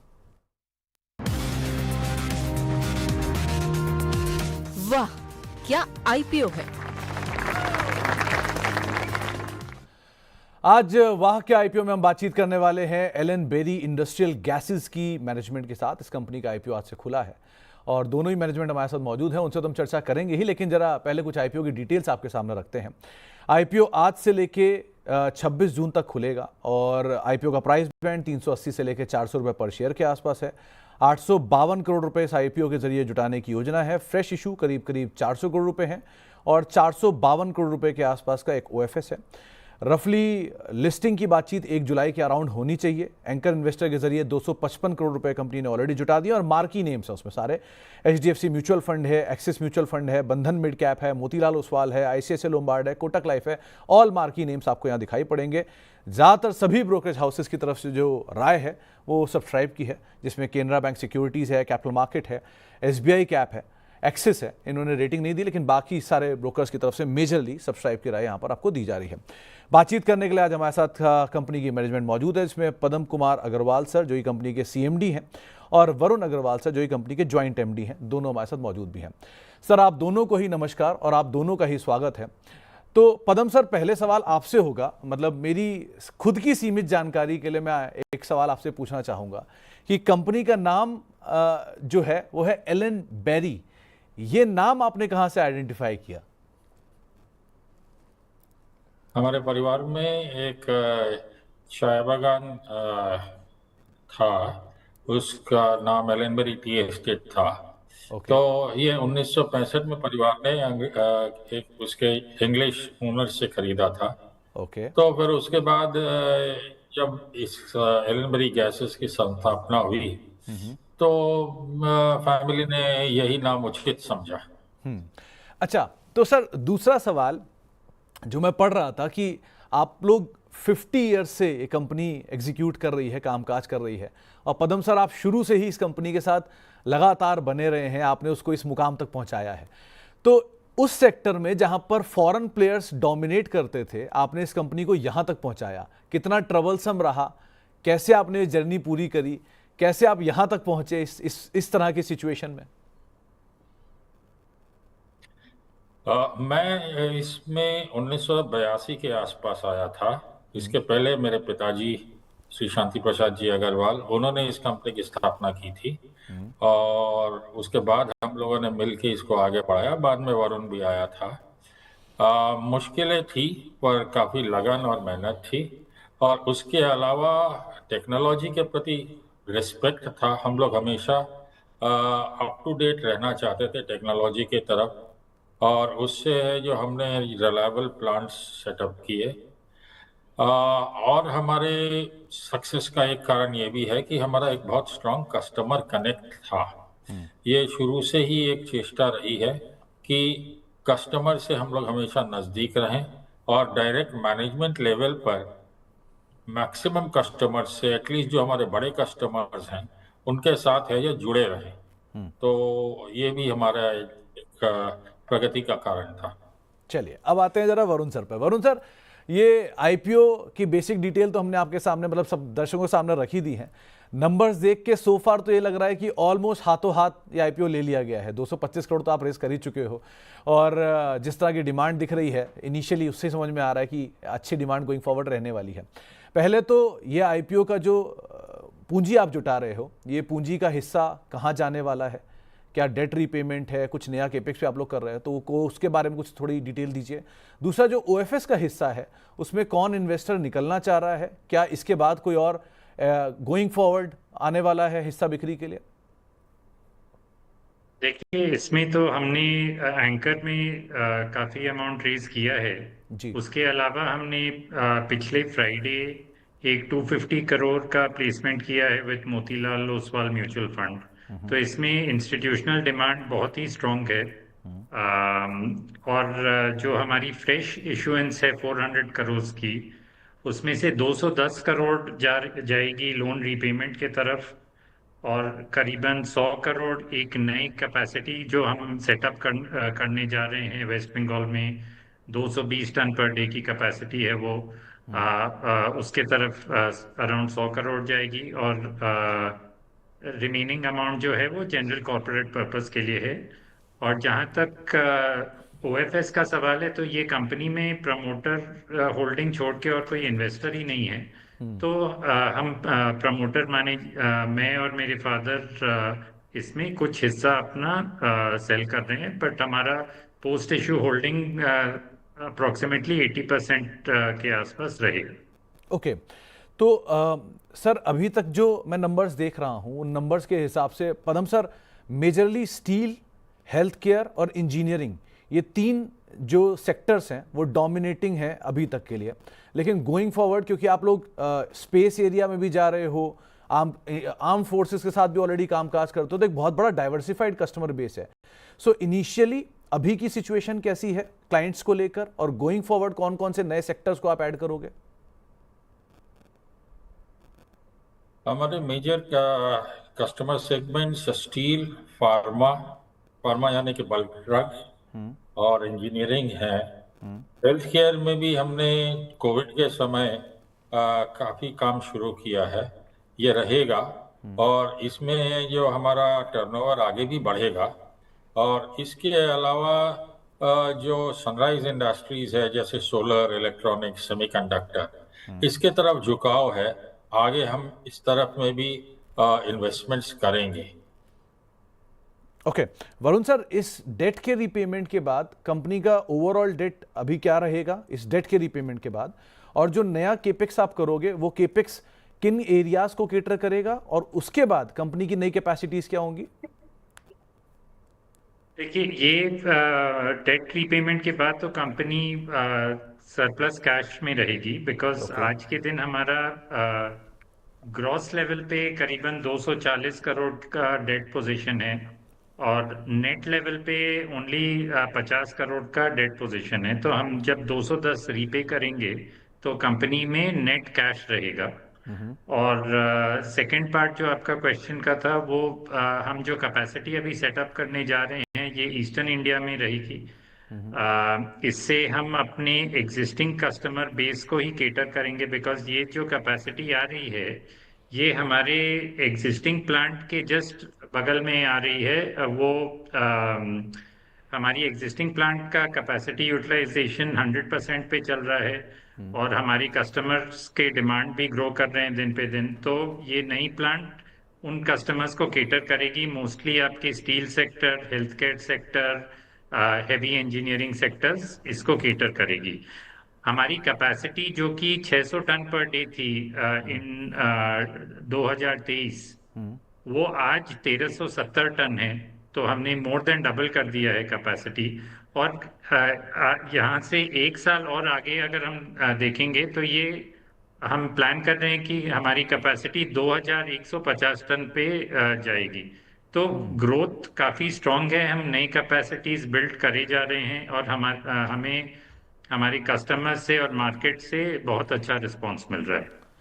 तो वरुण सर, एक चीज़ और, आप जो मेजर ज्योग्राफिकल ब्रेकअप में देख पा रहा हूँ उसमें major business east south, central India, West Bengal, Andhra Pradesh, Telangana और छत्तीसगढ़, इन एरियाज में कंपनी का ज़्यादा प्रेजेंस है। So northern side and the other side यानी कि वेस्टर्न साइड, इस एरियाज के लिए कोई नए प्लान्स? हमारा अभी इमीडिएट स्ट्रैटेजी एक ऑल इंडिया कंपनी बनने का है। ओके। तो उसी डायरेक्शन में हम नॉर्थ दोनों में ही प्लांट्स बैठाने की प्लान कर रहे हैं। और हम चाहते हैं कि at least with in next 1 to 2 years हम एक ऑल इंडिया कंपनी बन जाए। ओके पदम सर, जो कंपनी का मतलब, क्योंकि आप इंडस्ट्री वेटरन हो, 40 साल से या 50 साल से आप इस कंपनी के साथ एसोसिएटेड हो, इस कारोबार को इन एंड आउट समझते हो, सो मैं आप अपनी समझ के लिए समझना चाह रहा हूँ कि ऑक्सीजन और नाइट्रोजन कंपनी के लिए मेजर बिजनेस का हिस्सा है। सो बाकी गैसेस का डिमांड किस तरह का रहता है और ये ऑक्सीजन और नाइट्रोजन का डिमांड आता किस साइड से सबसे ज्यादा? ऑक्सीजन का मैक्सिमम डिमांड स्टील और मेटलर्जिकल इंडस्ट्रीज में है। ओके। अगर अपने नंबर 1 कंज्यूमर की बात करें तो नाइट्रोजन एनहांस्ड ऑयल रिकवरी में है, फार्मा और बल्क ड्रग्स में है, केमिकल प्लांट्स में है। नाइट्रोजन का यूज बढ़ता जा रहा है आजकल। उसके अलावा एक और गैस सामने आ रही है, इसका कंजम्पशन भी है जो काफ़ी बढ़ा है रिसेंटली। ये स्टेनलेस स्टील और फेरोलाइज के लिए आती है, वो आर्गन। तो ये हमारी ऑक्सीजन, नाइट्रोजन, आर्गन तीनों ही हम लोग इसको एयर सेपरेशन गैसेस बोलते हैं। तो ये तीनों गैस की ही डिमांड है और है जो बढ़ती जा रही है जैसे जैसे उद्योगीकरण और आगे बढ़ रहा है। ओके। इसके अलावा अभी सामने में स्पेशलाइज यूजेस आ रहे हैं, तो उसमें और अलग अलग गैसेस हैं, अल्ट्रा हाई प्योरिटी गैसेस और स्पेशल प्रोडक्ट्स। ओके तो पदम सर, एक चीज़ और, क्योंकि नंबर्स में मैं ये चीज़ देख भी रहा था कि कई सारे इंडियन आर्म फोर्सेस के साथ, आपका इंडियन एयरफोर्स के साथ, ईस्टर्न नेवल कमांड के साथ, गवर्नमेंट लैब्स के साथ, रेलवे वर्कशॉप के साथ और हॉस्पिटल्स जो कि ईस्ट और साउथ में है, उसमें भी आपका कामकाज है। ये कामकाज किस तरह का होता है और कितना % हिस्सा गवर्नमेंट का है और कितना हिस्सा प्राइवेट का है आपके ओवरऑल नंबर्स में? गवर्नमेंट का करीब करीब 25% है। और जहाँ तक गैसेस का सवाल है, इसमें डिफेंस मैन्युफैक्चरिंग के लिए तो सभी प्रकार की गैसेस लगती है, मेनली ऑक्सीजन और नाइट्रोजन। और एविएशन के लिए, एयरफोर्स के लिए एक स्पेशल प्रोडक्ट्स लगते हैं जिसमें जो मैन्युफैक्चरिंग के दौरान और टेस्टिंग के दौरान काफ़ी सावधानी बरतनी पड़ती है, क्योंकि ये लोग पायलट्स के जान का सवाल है, वो लेके उड़ते हैं इसको, तो उसके लिए काफ़ी सावधानी बरतनी पड़ती है। ये स्पेशल प्रोडक्ट्स होते हैं, जनरली ऑक्सीजन, नाइट्रोजन और इसका कॉम्बिनेशन। ओके ओके तो वरुण सर, जो अभी सर से बात हो भी रही थी नॉन गवर्नमेंट कस्टमर्स की, तो कि जो रियलाइजेशन का नंबर होता है गवर्नमेंट कस्टमर्स में और नॉन गवर्नमेंट कस्टमर्स में, ये रियलाइजेशन कुछ डिफर होता है क्या? पहला पार्ट। और क्या मार्जिन सिचुएशन रहती है? क्या वो कंपनी बेस्ड मार्जिन रहते हैं या ब्लेंडेड मार्जिन में थोड़ा इंपैक्ट आता है? देखिए, ऐसा नहीं है कि गवर्नमेंट और प्राइवेट कस्टमर्स में प्राइसिंग में कुछ डिफरेंस है, लेकिन जहाँ तक हम जितना ज़्यादा स्पेशलाइज्ड बिजनेस करेंगे उतना ही मार्जिन हमारी बढ़ती रहेगी। ओके। हेलो। और पदम सर, लास्टली एक, क्योंकि आप इतने सालों से इंडस्ट्री में हो, इस सेक्टर की ओवरऑल ग्रोथ कैसी देख रहे हो? क्योंकि इसमें बहुत लिमिटेड प्लेयर है, बहुत निश प्लेयर है, सो इसलिए समझना थोड़ा मुश्किल होता है कि सेक्टर की ग्रोथ गोइंग फॉरवर्ड होनी कैसी है। आप इतने सालों से इसको देख रहे हो ग्रो करते हुए, कोविड के बाद एक बड़ा गेम चेंजर भी हुआ ये सेक्टर, सो आगे चल के क्या ग्रोथ इस सेक्टर की हम मान के चलें? नए नए एप्लीकेशंस काफ़ी आ रहे हैं और इससे उपभोक्ता इंडस्ट्री को जनरली उनका इंटरेस्ट भी है, तो ग्रोथ हमेशा जीडीपी से ज़्यादा ही होना चाहिए। मेरा अंदाज है कि 10 से 12% इस साइड में ग्रोथ होना चाहिए। मेडिकल गैसेस में भी या जैसे जैसे हेल्थ केयर फैसिलिटीज़ ग्रामीण क्षेत्रों में उपलब्ध होंगी, वैसे वैसे मेडिकल गैसेस की भी डिमांड काफ़ी बढ़ेगी। ओके, और वरुण सर लास्ट सवाल आपसे कि एक चीज़ जो मतलब सर से भी बात हो भी रही थी, क्या कस्टमर कंसंट्रेशन को लेकर कोई रिस्क है कंपनी में? नहीं, देखिए हमारे top 10 customers around 46% revenue contribution देते हैं। लार्जेस्ट कस्टमर जो है हमारा वो less than around 8% largest customer का कंट्रीब्यूशन है। हमारी कस्टमर बेस जो है वो मल्टीपल सेक्टर्स में डाइवर्सिफाइड है, जैसे कि steel, pharma, hospitals, defence, railways, oil and gas. तो यहाँ बल्कि मैं ये बोलूँगा कि ये बहुत ही डाइवर्सिफाइड प्ले है in manufacturing growth of India, because हमारी कस्टमर्स सभी मैन्युफैक्चरिंग सेक्टर्स में मौजूद है। इनफैक्ट ये बात तो है कि अक्रॉस द बोर्ड कंपनी के नंबर सो फार देखने को मिल रहे हैं। बहुत बहुत शुक्रिया पदम सर आपका भी और वरुण सर आपका भी हमारे साथ जुड़ने के लिए, और एक बार फिर से आप दोनों को बहुत बहुत शुभकामनाएं, क्योंकि नंबर सो फार बेहतरीन दिखाई पड़ रहे हैं। आप लोगों की बेहतरीन लिस्टिंग हो और आगे चल के आपसे दोबारा मुलाकात हो। लेकिन बहुत बहुत शुक्रिया सर आज अपना समय हमें देने के लिए और हमसे चर्चा करने के लिए अपने तमाम डिटेल्स को लेकर भी। तो एलन बेरी इंडस्ट्रियल गैसेस की मैनेजमेंट को आप सुन रहे थे। नंबर सो फार बेटर है और एक सब्सक्रिप्शन की जो प्लेट है वो वापस आप स्क्रीन पर लाते हुए दिखाई पड़ी है। ज़्यादातर ब्रोकरेज हाउसेस की जो रिकमेंडेशन है वो आपको सब्सक्राइब साइड पे ही दिखाई पड़ेगी। एक्सिस की एक नॉन रेटेड है, लेकिन Canara bank securities, capital market, SBI सबकी तरफ से अप्लाई और मे अप्लाई की रेटिंग यहाँ पर दिखाई पड़ रही है। प्रदीप सर, आपने सुना अभी मैनेजमेंट को, कोलकाता की मैनेजमेंट है और 5 डिकेड से इस कामकाज को कर रहे हैं, एक स्ट्रॉन्ग बिजनेस मॉडल भी है। आप क्या राय दोगे इस पर, अगर आप ट्रैक कर पाए या सुन पाए तो पूरी बातचीत? हाँ सर, मैंने सुना पूरा बात और मुझे बहुत अच्छा लगा कि they are also from Kolkata. And Varun ji और पदम जी दोनों को बहुत बहुत शुभकामनाएं उनके अपकमिंग जो है कंपनी लिस्टिंग के लिए। नो डाउट मैं फंडामेंटल भी थोड़ा देख रहा था। फंडामेंटल देखिए पैड बहुत ही स्ट्रांग है और जिस तरीके से लास्ट 2 से 3 साल का बैलेंस शीट है मुझे बहुत ही अच्छा लगा। फिलहाल मैं ये पर्टिकुलर स्टॉक को लेके, कंपनी को लेके ज्यादा व्यू कमेंट नहीं दे सकता क्योंकि ज्यादा स्टडी मैंने नहीं किया, तो मुझे एक बार स्टडी करना पड़ेगा, उसके बाद ही मैं इसमें कुछ कमेंट कर पाऊंगा। चलिए, तो मैनेजमेंट को भी आपने सुना, ब्रोकरेज हाउस के नोट भी सुने और प्रदीप सर का व्यू भी आपने सुन ही लिया। तो फिलहाल वाह क्या IPO को तो यहीं समेटते हैं और आगे बढ़ते हैं अगले सेगमेंट की तरफ।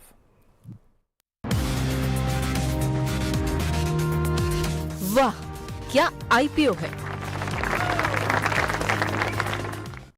प्रदीप सर, जाने से पहले जरा 1-2 सवाल ले लेते हैं, उसके बाद आते हैं हम आपकी कॉल पर भी।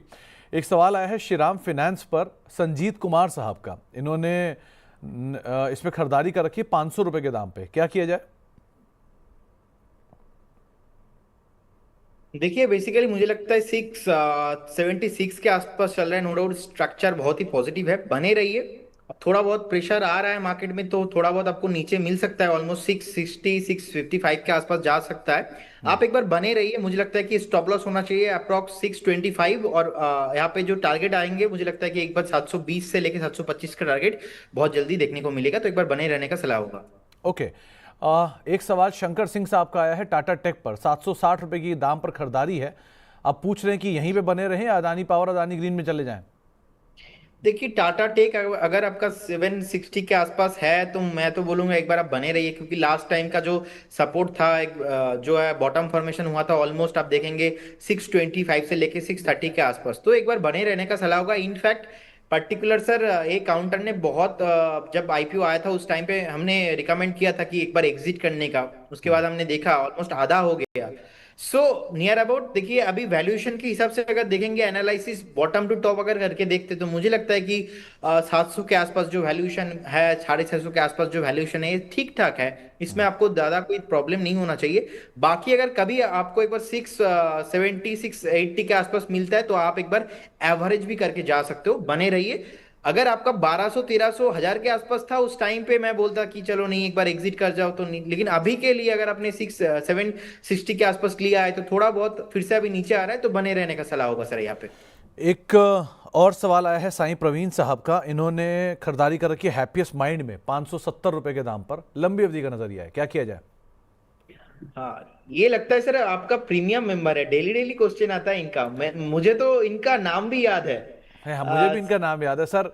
कुछ दर्शक हमारे रेगुलर दर्शक हैं, तो उनको तो हम हमेशा देखते ही हैं, उनके सवाल तो हमेशा लेने की कोशिश करते ही हैं। और ईसाई प्रवीण साहब की एक अच्छी बात क्या है कि हमेशा स्टॉक पिक भी तब करते हैं जब स्टॉक ऑलरेडी बॉटम के इर्द गिर्द होता है। इनकी वैल्यू पिकिंग है, ये भी देखना पड़ेगा हमेशा, हर बार इनकी पिकिंग वैल्यू पिक, मतलब जो ये पिक करते हैं वो बहुत अच्छी वैल्यू होता है। आप कैसे देख रहे हो हैप्पीएस्ट माइंड को? देखिए, मुझे लगता है कि एक ऑलरेडी बेस बन चुका है, बेस बनाने के बाद अभी धीरे धीरे ऊपर आ रहा है। तो एक बार आप यहाँ पे बने रहिए, बहुत जल्दी आपको यहाँ पे 700 का जो टारगेट है वो आता हुआ दिखेंगे। और एक बार अगर 700 के ऊपर सस्टेन करता है तो 740 से लेके 750 भी आप हाईली पॉसिबल है आने में। अब रिसेंटली जो वॉल्यूम हुआ और पॉजिटिव वॉल्यूम था, और अभी जिस तरीके से बाइंग यहाँ पे प्रेशर आ रहा है, मुझे लगता है कि स्टॉक बहुत जल्दी से 700 आने वाला है और आपको स्टॉप लॉस मेंटेन करना पड़ेगा। स्टॉप लॉस रहेगा 605। ओके, तो 605 को एक स्टॉप लेके आप बने रहिए, ये आपको एक राय दी गई है। चलिए, प्रदीप सर के जाने का समय भी हो रहा है, तो जाने से पहले उनकी इंडिविजुअल कॉल चुन चुन के मैं।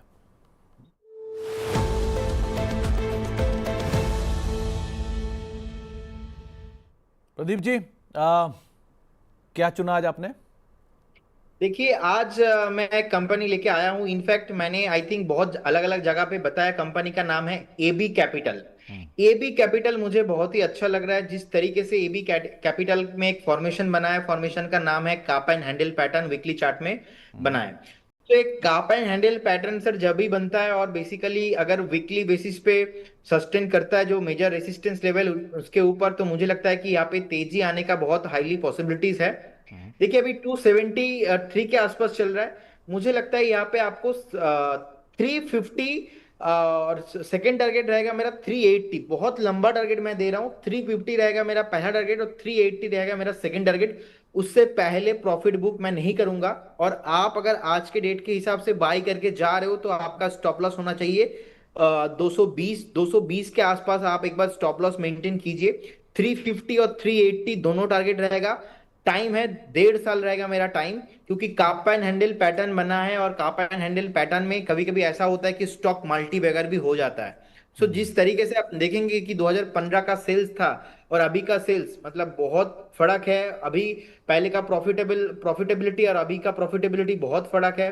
सेल्स बेटर हुआ है, रेवेन्यू बेटर हुआ है, प्रॉफिटेबल कंपनी और भी ज्यादा हुआ है।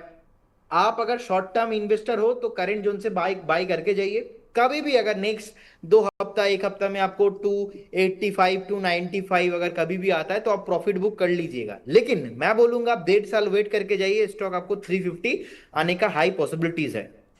तो Aditya Birla capital multi year breakout stock में आया है। 350 रुपए के टारगेट्स, 380 रुपए दूसरे टारगेट्स के लिए आप खरीदारी करेंगे। 220 का स्टॉप लॉस रखेंगे। 273 के आसपास का मौजूदा स्तर यहां पर देखने को मिल रहा है। प्रदीप सर की तरफ से राय दी गई है। प्रदीप सर कार्यक्रम में शामिल हुए, बहुत बहुत शुक्रिया। कोई डिस्क्लेमर जाने से पहले? Thank you so much sir. देखिए, जाने से पहले डिस्क्लेमर ये कि investment in securities market subject to market risk. कोई भी स्टॉक से निवेश करने से पहले आप आपका जो पर्सनल फाइनेंशियल एडवाइजर है उनसे सलाह लेके कीजिए। एंड बहुत सारे स्टॉक्स में डिस्कशन हुआ है। बहुत सारे स्टॉक हमारे जो product model portfolio and client को हमने रिकमेंड किया है। कोई भी स्टॉक हमारे पास नहीं है। No conflict of interest from our side. And stock market पे कुछ भी एश्योरेंस या गारंटी नहीं होता। पास्ट परफॉर्मेंस फ्यूचर में रिफ्लेक्शन नहीं होता। एक बार स्टडी करके आप निवेश कीजिए। बहुत बहुत धन्यवाद सुमित जी आपको। चलिए, बहुत बहुत शुक्रिया प्रदीप सर। उम्मीद है इस बार आपने लंच किया होगा और सीमलेसली काम नहीं किया होगा, लेकिन बहुत बहुत शुक्रिया सर हमारे साथ मौजूद है। इस बार भी मैंने लंच नहीं किया, अभी मुझे करना है। नहीं, ऐसा मत करो Pradeep sir. Health is the only wealth, बाकी सब छोड़ दो। तो ध्यान रखिए उसका, और बाकी आपसे मुलाकात करते हैं अगले हफ्ते फिर। फिलहाल के लिए बहुत बहुत शुक्रिया सर हमारे साथ जुड़ने के लिए और बातचीत करने के लिए। तो अब हेलो मनी 9 को ही समेटेंगे। एक ब्रेक का वक्त है और ब्रेक के उस पार भी खबरों का सिलसिला बना रहेगा। नमस्कार।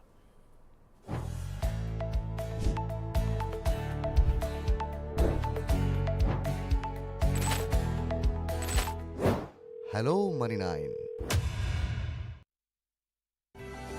इस सिप से तो नींद टूटती है, लेकिन केवल जागना नहीं, आगे भी तो बढ़ना है।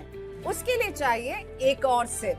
हर महीने छोटी छोटी रकम के इंस्टॉलमेंट यानी सिस्टमैटिक इन्वेस्टमेंट प्लान से शुरू कीजिए निवेश। लेकिन पैसे बढ़ाने वाली कौन सी सिप आपके लिए रहेगी अच्छी?